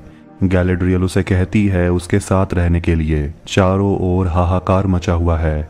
इसिल्डुर अपने दोस्त वैलेंडियर को बचाता है जो चट्टान के नीचे दब गया था। महारानी रीजेंट आकर उसकी मदद करती है और दोनों मिलकर वैलेंडियर को निकालते हैं, लेकिन उनका दूसरा दोस्त उनटैमो मर चुका है। इसके बाद वो तीनों जाते हैं लोगों को बचाने के लिए जो एक घर के अंदर फंस चुके हैं, पर लोगों को वहां से निकालते समय छत ढहने लगता है। महारानी तो बच जाती है लेकिन इसिल्डुर अंदर ही फंस जाता है। हारफुट कम्युनिटी के कारवां को देखते हैं जो आगे बढ़ रहे होते हैं, पर तभी उन्हें दिखता है एक ऐसा जगह जो पहले हरा भरा हुआ करता था पर अब सब राख में मिल चुका है। सैडॉक उन्हें बताता है कि दक्षिणी पर्वत के बारे में जो आग उगलता है और वो आगे बताता है कि जब किसी शैतानी शक्ति का जन्म होता है तभी वो पहाड़ आग उगलता है। ये सुनकर नोरी और पॉपी उस मिस्टीरियस आदमी को देखती है अब मिस्टीरियस आदमी एक पेड़ को देखकर अपनी भाषा में कुछ बोल रहा होता है। मालवा सोचती है कि वो क्या बड़बड़ा रहा है। सैडॉक कहता है शायद वो पेड़ से बात कर रहा होगा, पर तभी वो आदमी बहुत जोर जोर से चिल्लाने लगता है और डेली को ऐसा देखकर लगता है कि वो आदमी पेड़ को ठीक कर दे रहा है। पर अचानक से एक डाल टूट कर गिर जाता है और नॉरी और वो लड़की उस हादसे में किसी तरह बच जाते हैं। हारफुट्स उस आदमी को ऐसे देखते हैं कि क्या सही में वो आदमी उनकी कोई मदद कर भी सकता है। एलरॉन्ड राजा ड्यूरिन से कहता है कि वो मिथ्रिल के बदले में उन सभी को एरियाडोर में मिलने वाले खास अनाज और लकड़ियां देगा, वो भी अगले 5 सदियों के लिए, वो भी मुफ्त। ये सुनकर वो सोचते हैं कि ये तो सच में बहुत ज्यादा है। राजा उसे पूछता है कि वो भला एक एल्फ पे क्यों भरोसा करेगा। एलरॉन्ड राजा के सामने घुटने पर बैठ जाता है और उसे कहता है कि उसे राजा की मदद चाहिए क्योंकि पूरी एल्फ की प्रजाति खतरे में है। राजा कहता है कि उसे अपने बेटे से बात करना है। अब अकेले में बात करते वक्त राजा कहता है कि उसे एलरॉन्ड पर बिल्कुल भी भरोसा नहीं है और कहता है कि हम अब खुदाई नहीं कर सकते वरना वो हमें अंधकार की ओर ले जाएगा। लेकिन राजकुमार ड्यूरिन अपने दोस्त की मदद करना चाहता है। राजा के हिसाब से जिन्होंने ये दुनिया बनाई है, जिन्होंने उनको बनाया है, हम अगर उनकी बात नहीं माने तो ये रियासत तबाह हो जाएगी, शायद पूरी मध्य धरती भी। राजा अपने बेटे से माफी मांगता है और कहता है कि एल्फ का वक्त आ चुका है। डिसा बहुत गुस्सा होती है कि राजा मदद क्यों नहीं करना चाहता, लेकिन राजकुमार ड्यूरिन कर भी क्या सकता है। डिसा कहती है कि अगर हम किसी तरह मिथ्रिल को सुरक्षित तरीके से निकालने का रास्ता खोज लें तो शायद राजा अपना मन बदल लें, लेकिन प्रिंस ड्यूरिन नहीं मानता और कहता है कि उसके पिता यहाँ के राजा हैं और वो राजा के आदेश को टाल नहीं सकता। फिर वहाँ एलरॉन्ड आता है जानने के लिए कि राजा ने कहा क्या है और वो ड्यूरिन के चेहरे को देखकर समझ आता है कि मदद तो मिलने से रहा। ड्यूरिन को लगता है कि वो अपने दोस्त को आखिरी बार देख रहा है और इसीलिए वो रोने लगता है और जाने से पहले एलरॉन्ड उसे मिथ्रिल का वो आखिरी टुकड़ा दे देता है। एलरॉन्ड के जाते ही ड्यूरिन गुस्से में वो मिथ्रिल का टुकड़ा फेंक देता है उसी पत्ते के पास, पर मिथ्रिल के वजह से पत्ते में से कालापन गायब होने लगता है, जिसे देखकर दोनों हैरान हो जाते हैं। गैलेड्रियल और थियो छुपकर ऑर्क्स को देख रहे होते हैं और थियो सोचता है कि आखिर ऑर्क्स ऐसा क्यों करना चाहते हैं। गैलेड्रियल कहती है क्योंकि वो यहाँ अपना दुनिया बसाना चाहते हैं, लेकिन थियो उन सब को मार डालना चाहता है। गैलेड्रियल उसे रोकती है और उसे शांत होने को बोलती है। अब हम कैप्टन को देखते हैं जो भी जिंदा है और वो एक सिपाही को देखकर उसे ऐसा महसूस होता है कि वो उसका बेटा इसिल्डुर है, लेकिन सैडली वो इसिल्डुर नहीं है। महारानी के आने की खबर सुनकर कप्तान उससे मिलने जाता है और महारानी और वैलेंटियर के चेहरों को देखकर कैप्टन समझ जाता है कि शायद उसका बेटा अब नहीं आने वाला। वो पूछता है कि उसका बेटा कहाँ है। थियो सोचता है कि शायद सब मर चुके हैं, उसकी माँ एरोंडेर सब मर चुके हैं। वो दोनों पैदल चल रहे होते हैं और जा रहे होते हैं जहाँ बचे हुए लोगों ने छावनी लगाई है। शायद हो सकता है कि ब्रॉनविन वहीं होगी। अब चलते चलते वो लोग बात कर रहे होते हैं और थियो गैलेड्रियल से पूछता है कि आपने कितने ऑर्क्स को मारा है। गैलेड्रियल कहती है मैंने तो बहुत सारे ऑर्क्स को मारा है, लेकिन मारने से हमारे अंदर बुराइयां बस जाती है, ये कोई फक्र की बात नहीं है, और कहती है कि सोल्जर को खुद पर काबू होना चाहिए। गैलेड्रियल थियो को अपना तलवार दे देती है। महारानी, रीजेंट, कैप्टन और वैलेंडियर छावनी की तरफ बढ़ रहे होते हैं, जो एक दिन का रास्ता है, और रानी धीरे धीरे अपने आंख की रोशनी खो रही है। कैप्टन रानी का हाथ पकड़ता है और रानी कहती है कि उसे सब कुछ धुंधला दिखाई दे रहा है, और वो एलेंडिल को कहती है कि हमें आगे बढ़ते रहना चाहिए। हारफुट ग्रीनवुड पहुंचते हैं और सैडॉक और वो मिस्टीरियस आदमी एक टीले पर बैठे होते हैं, और सैडॉक उसे एक कागज देता है जिसमें नक्षत्र बना हुआ है और उसे कहता है कि ग्रीनवुड के लोग तुम्हारी मदद कर सकते हैं तुम्हारे सितारों को ढूंढने में। और वो मिस्टीरियस आदमी अपने सितारों की खोज में वहां से निकलने वाला होता है, तभी सूखे पेड़ पर पीला रंग का फूल खिल जाता है। उस आदमी के जाने से पहले नौरी उसे मिलती है और उसे एक एप्पल देती है। रात में नौरी अपने माँ से बात कर रही होती है और कहती है कि उसे उस आदमी की मदद नहीं करनी चाहिए थी, उसे अपनी माँ की बात सुन लेनी चाहिए थी। वो तो बस एक हारफुट है, उसमें कुछ भी स्पेशल नहीं है। लेकिन उसकी माँ मैरीगोल्ड उसे कहती है कि तुम जाकर फिलहाल सो जाओ। थियो गैलेड्रियल से पूछता है क्या आपने कभी अपनों को खोया है। गैलेड्रियल बोलती है कि उसने अपने भाई और अपने हस्बैंड कैलिबॉर्न को खोया है। और गैलेड्रियल थियो को बताती है कि वो पहली बार अपने पति से कहाँ मिली थी। साउथलैंड के लोगों के साथ जो भी हो रहा है थियो उसके लिए खुद को दोषी मानता है क्योंकि उसने वो तलवार ऑर्क्स को दे दिया। लेकिन गैलेड्रियल इस पर बिल्कुल भी गुस्सा नहीं है और कहती है कि समझदार लोग तुम्हारे दिल पर छुपे नीयत को देखते हैं और तुम्हारे नीयत में खोट नहीं थी। दोनों छुप जाते हैं क्योंकि वहां ऑर्क्स आने लगते हैं और उनके सामने ही एक ऑर्क्स होता है, पर दोनों बिल्कुल शांत बैठे होते हैं और वो ऑर्क्स वहां से चले जाते हैं। प्रिंस ड्यूरिन एलरॉन्ड के साथ मिलकर खान में जाता है और पत्थर को तोड़ने लगता है, लेकिन तभी एक झटका महसूस होते ही दोनों रुक जाते हैं और वहां बैठकर बातें करते हैं। और बात करते हुए पता चलता है कि एलरॉन्ड ने शक्ति प्रदर्शन प्रतियोगिता में जानबूझकर हार गया था। प्रिंस ड्यूरिन इमोशनल हो जाता है और वो कहता है कि हम दोनों के बहुत सारे नाम होते हैं जो सिर्फ हमारे परिवार वाले ही जानते हैं, और वो अपना नाम एलरॉन्ड को बताने वाला होता है, लेकिन एलरॉन्ड उसे रोकता है और कहता है कि अभी तो बहुत कुछ करना है। प्रिंस ड्यूरिन को डर है कि कहीं वो अपने दोस्त को खो ना दे। पत्थर तोड़ते तोड़ते उन्हें एक अंदर जाने का रास्ता मिलता है जहां बहुत सारा मिथरिल होता है, पर राजा वहां उन्हें देख लेता है और राजकुमार ड्यूरिन अपने पिता को बोलता है कि यहाँ पर मिथरिल तो बहुत ज्यादा है, लेकिन राजा उन पर बहुत गुस्सा होता है और वो एलरॉन्ड को अपने राज्य से निकाल देता है, पर उसके पास अभी भी मिथरिल का एक टुकड़ा है। राजा अपने बेटे से बात कर रहा होता है और उसे बताता है कि जब तुम पैदा हुए थे तब तुम बहुत कमजोर थे, सब तुम पर तरस खाते थे, लेकिन राजा को अपने बेटे पर दिखा बौने राजा की सफेद दाढ़ी का झलक और ये देखकर उसे लगा कि उसका बेटा जरूर जिएगा। लेकिन राजकुमार अपने पिता पर बहुत गुस्सा होता है क्योंकि वो जो भी करने वाला होता है राजा उसे रोक देते हैं और वो अपने पिता से कहता है कि उससे अपने दोस्त को मारकर कुछ भी नहीं पाना और कहता है कि एलरॉन्ड उसके लिए सगे भाई जैसा है। राजा ये सुनकर बहुत गुस्सा होता है, लेकिन राजकुमार अपने पिता को बोलता है कि धोखा तो आप दे रहे हैं अपने राज्य के लोगों को। राजा गुस्से में अपने बेटे का आर्मर निकालकर फेंक देता है और राजा उसे कहता है कि तुम अब इसके काबिल नहीं रहे।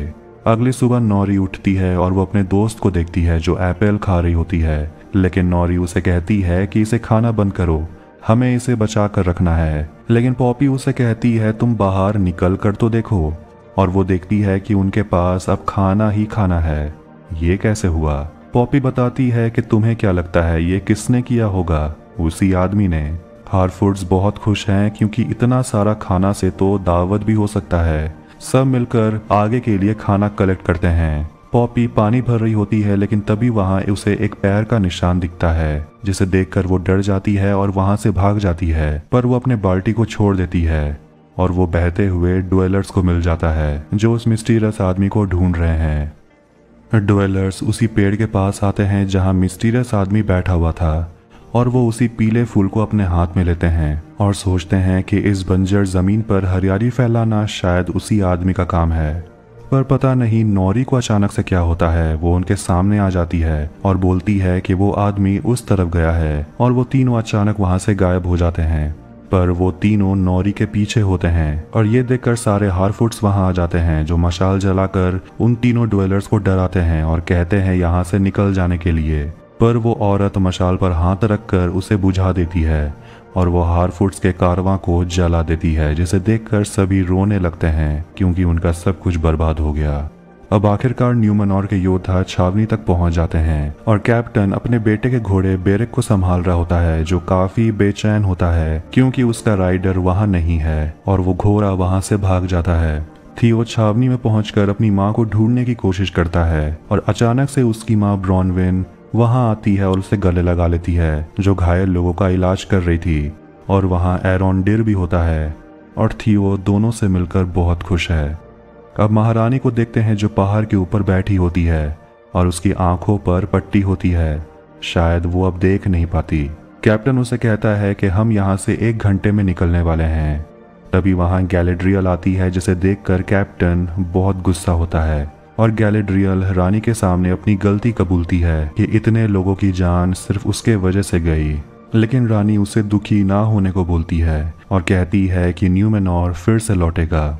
अब जो भी बचा हुआ है हारफूड्स उसे इकट्ठा करते हैं और लार्गो अपनी बेटी नौरी को हिम्मत ना हारने को बोलता है और वो सभी को हिम्मत देने के लिए कहता है कि हम सब हारफूड्स हैं और हम किसी को धोखा नहीं देते, सब एकजुट रहते हैं और आगे बढ़ते हैं। अब हिम्मत पाकर नौरी निकलने वाली होती है उस आदमी की मदद करने के लिए, क्योंकि उसकी जान अब खतरे में है।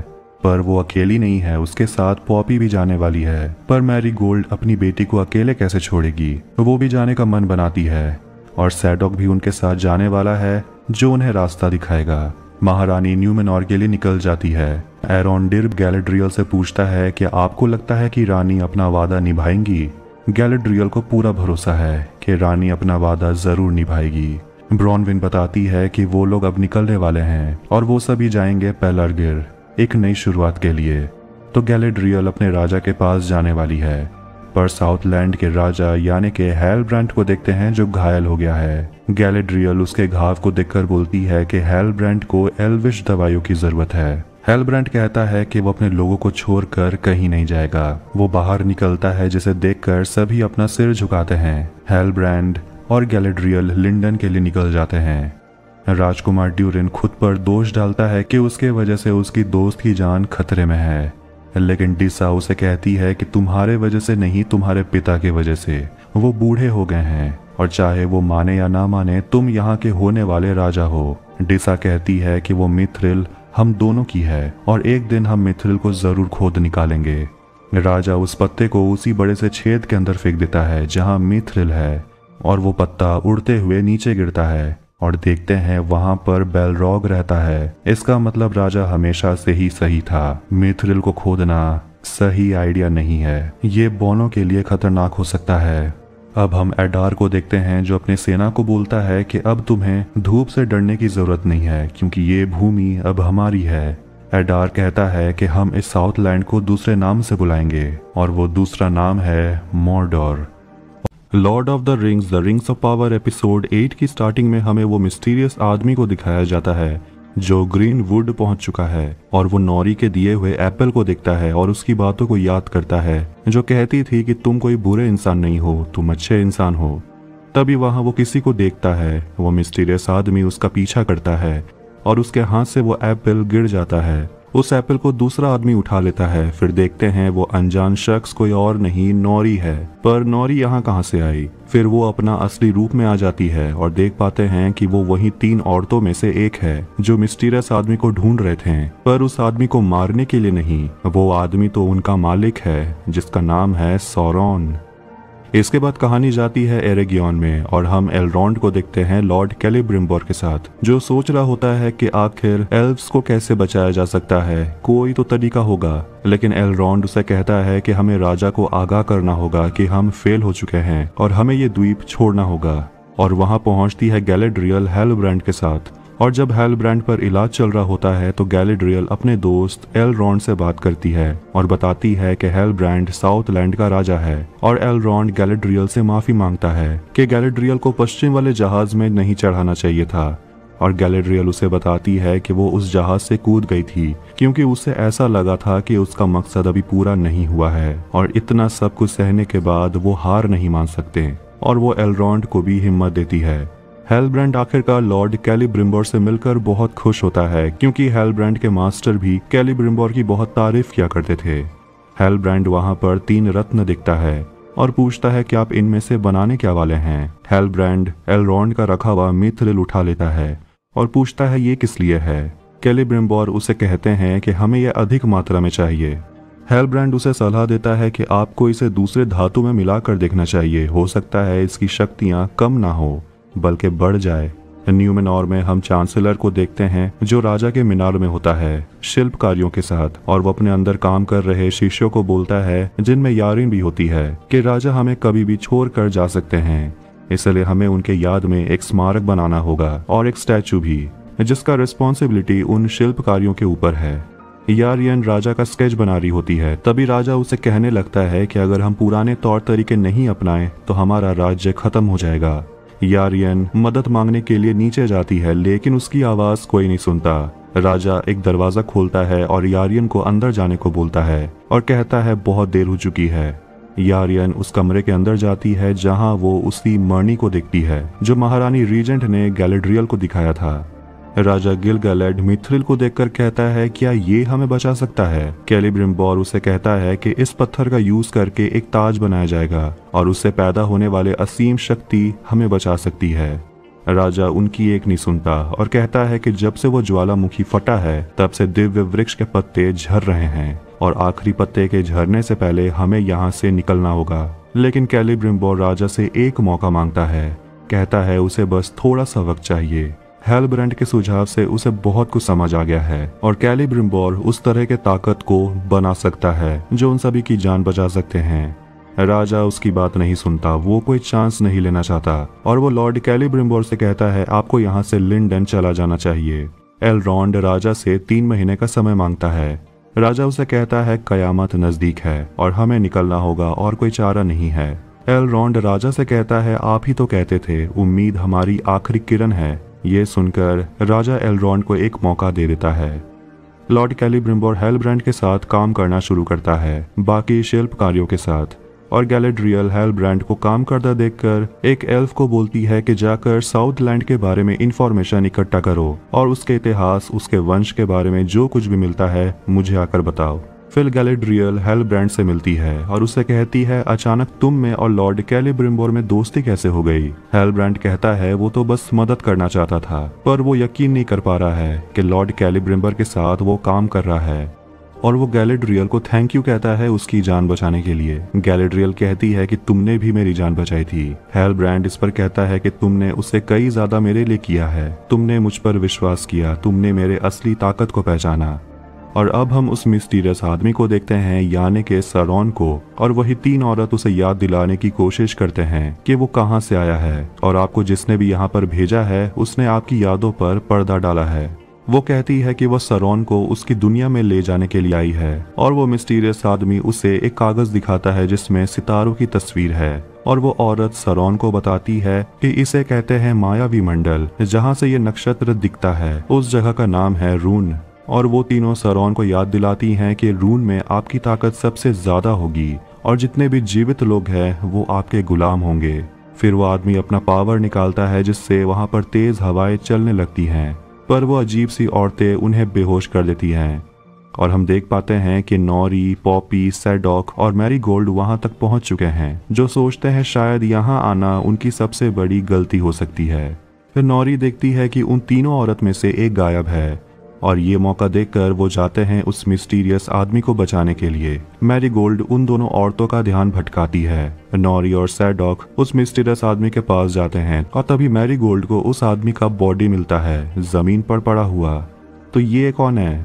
पता चलता है कि ये उन्हीं 3 औरतों में से एक है और वो सैडॉक पर चाकू से हमला कर देती हैं और जैसे ही वो नॉरी को मारने वाली होती है तभी मिस्टीरियस आदमी जाग उठता है और उसका पावर तेज हवा के रूप में बाहर निकलता है और वो तीनों औरतें अपने मास्टर को शांत होने को बोलती हैं और हारफुट्स भाग जाते हैं। सरॉन उन तीनों औरत से लड़ता है पर ड्वेलर उस पर काबू पा लेती है अपने पावर से और एक औरत पॉपी पर हमला करती है और सैडॉक उस औरत के पैर पर चाकू दे मारता है।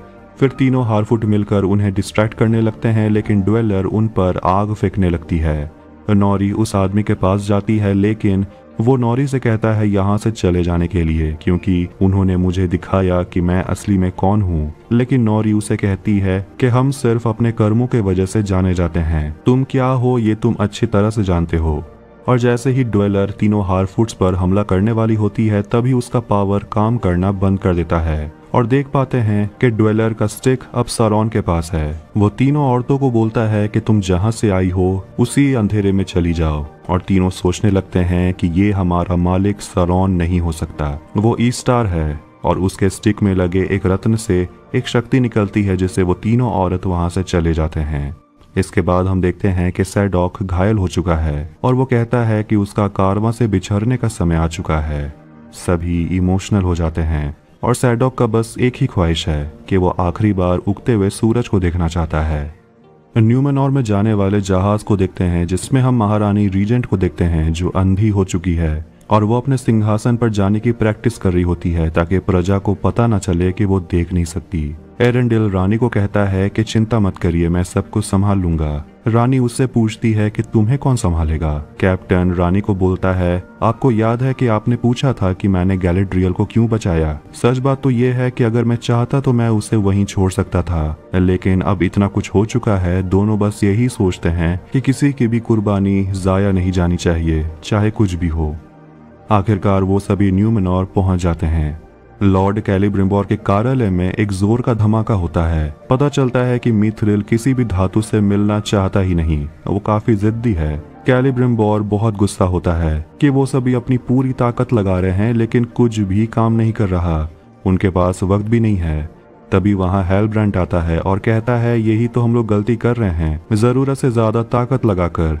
तब जाकर कैलिब्रिम्बोर को समझ आता है कि हमें धातुओं को आपस में आराम से मिलने देना चाहिए, जोर देकर नहीं। हेलब्रांड को इन सब चीजों में इतना ज्यादा दिलचस्पी लेते हुए देखकर गैलेड्रियल को शक होता है। फिर वो उसी एल्फ से मिलती है जिसे वो ड्यूटी दी थी साउथलैंड के बारे में सारी जानकारी निकालने के लिए। फिर हेलब्रांड गैलेड्रियल से मिलने आता है और उससे वो बताता है कि हम 2 ताज बना रहे हैं, वो बस छोटे साइज में होगा।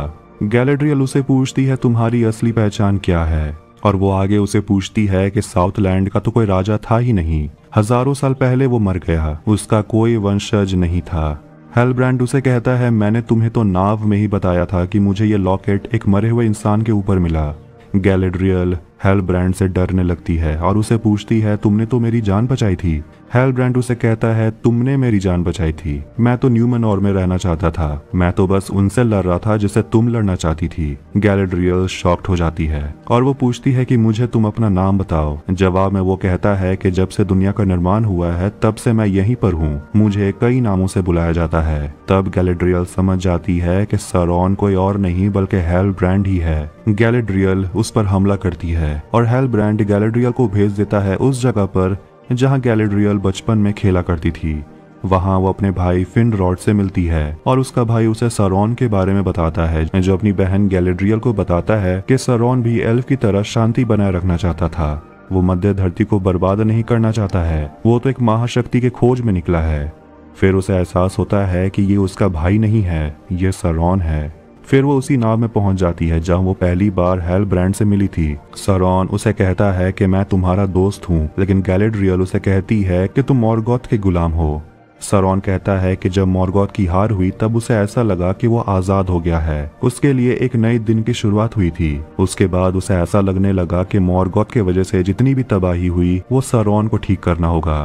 पर गैलेड्रियल को सरौन के इन अच्छे बातों पर विश्वास नहीं होता। तभी अचानक से समुद्र शांत हो जाता है और वह परछाई में सरौन को उसके असली रूप में देखती है। सरौन उसे कहता है कि मैं तुम्हें महारानी बनाऊंगा, लोग तुम पर भी शक करते हैं लेकिन मैं तुम में रोशनी देखता हूँ। सरौन उसे कहता है कि तुम्हें तो याद होगा, तुमने पूछा था कि आखिर हम लोग मिले क्यों। इसका जवाब है कि मुझे रोशनी की तलाश थी जो मुझे तुम दोगी और मैं तुम्हें ताकत दूंगा, साथ मिलकर हम मध्य धरती को बचाएंगे। पर गैलेड्रियल उसके बातों पर विश्वास आसानी से करने नहीं वाली। पर सरौन कहता है कि उसके पास कोई और चारा है नहीं, क्योंकि सरौन के बिना एल्फ्स का सफाया हो जाएगा। इसके बाद गैलेड्रियल खुद को समुद्र के नीचे पाती है, वो डूब रही होती है। फिर असली दुनिया में एलरॉन्ड उसे पानी से खींच लेता है और वो एलरॉन्ड पर भी शक करती है, कहीं ये सरौन तो नहीं, और उसे साबित करने के लिए उसे सवाल पूछती है जिसका जवाब एलरॉन्ड को ही पता है और वो सही जवाब देता भी है। गैलेड्रियल कैलिब्रिम्बोर के कार्यशाला में जाती है ये जानकर कि काम पूरा हो चुका है। एलरॉन्ड उसे पूछता है कि हुआ क्या है, हेलब्रांड है कहाँ। गैलेड्रियल कहती है वो चला गया, अब वो नहीं लौटेगा। गैलेड्रियल लॉर्ड कैलिब्रिम्बर को बोलती है 3 क्राउन बनाने के लिए, लेकिन छोटे छोटे साइज में, क्योंकि एक भ्रष्ट करेगा, 2 बंटवारा करेंगे और तीसरा जो होगा वो संतुलन बनाए रखेगा। और उस क्राउन को बनाने के लिए लॉर्ड कैलिब्रिम्बर को वैलिनोर के खंजर की जरूरत पड़ेगी जो गैलेड्रियल के पास है। वो मिस्टीरियस आदमी नोरी से बात कर रहा होता है और कहता है कि मुझे अपनी असलियत जानने के लिए रून जाना होगा। नोरी उसे पूछती है कि ईस्टार का मतलब क्या है। वो आदमी कहता है कि आम भाषा में इसका मतलब तुम विजार्ड समझ सकती हो। अब वो मिस्टीरियस आदमी नोरी के साथ कारवा में शामिल नहीं होने वाला। मालवा नक्शा देखकर हारफुट्स को बोलती है कि अगले 10 दिनों तक हम ढलान वाले रास्तों में चलेंगे और सफर उनका आसान होगा। लेकिन पॉपी कहती है कि मालवा ने नक्शा उल्टा पकड़ा है, मतलब सफर कठिन होगा और उन्हें चढ़ाई करनी होगी, और मालवा अपने पति सैडॉक को मिस कर रही है। लार्गो और मैरीगोल्ड अपनी बेटी नोरी को बोलते हैं कि तुम्हें उस आदमी के साथ जाना चाहिए, तुम बाहरी दुनिया के लिए बनी हो। जाने से पहले नोरी अपने दोस्त पॉपी से गले लगती है और अपने मम्मी पापा को गले लगाती है। ये सीन काफी इमोशनल था। पॉपी दौड़ते हुए अपने दोस्त को गले लगा लेती है और वो कहती है कि पता नहीं वो अपने बेस्ट फ्रेंड के बिना कैसे जिएगी। पॉपी नोरी को बोलती है कि उस लंबू का ख्याल रखना, वो बहुत अच्छा दोस्त है। नोरी कहती है पर तुमसे अच्छा नहीं। फिर नोरी उस मिस्टीरियस आदमी के साथ वहां से चली जाती है।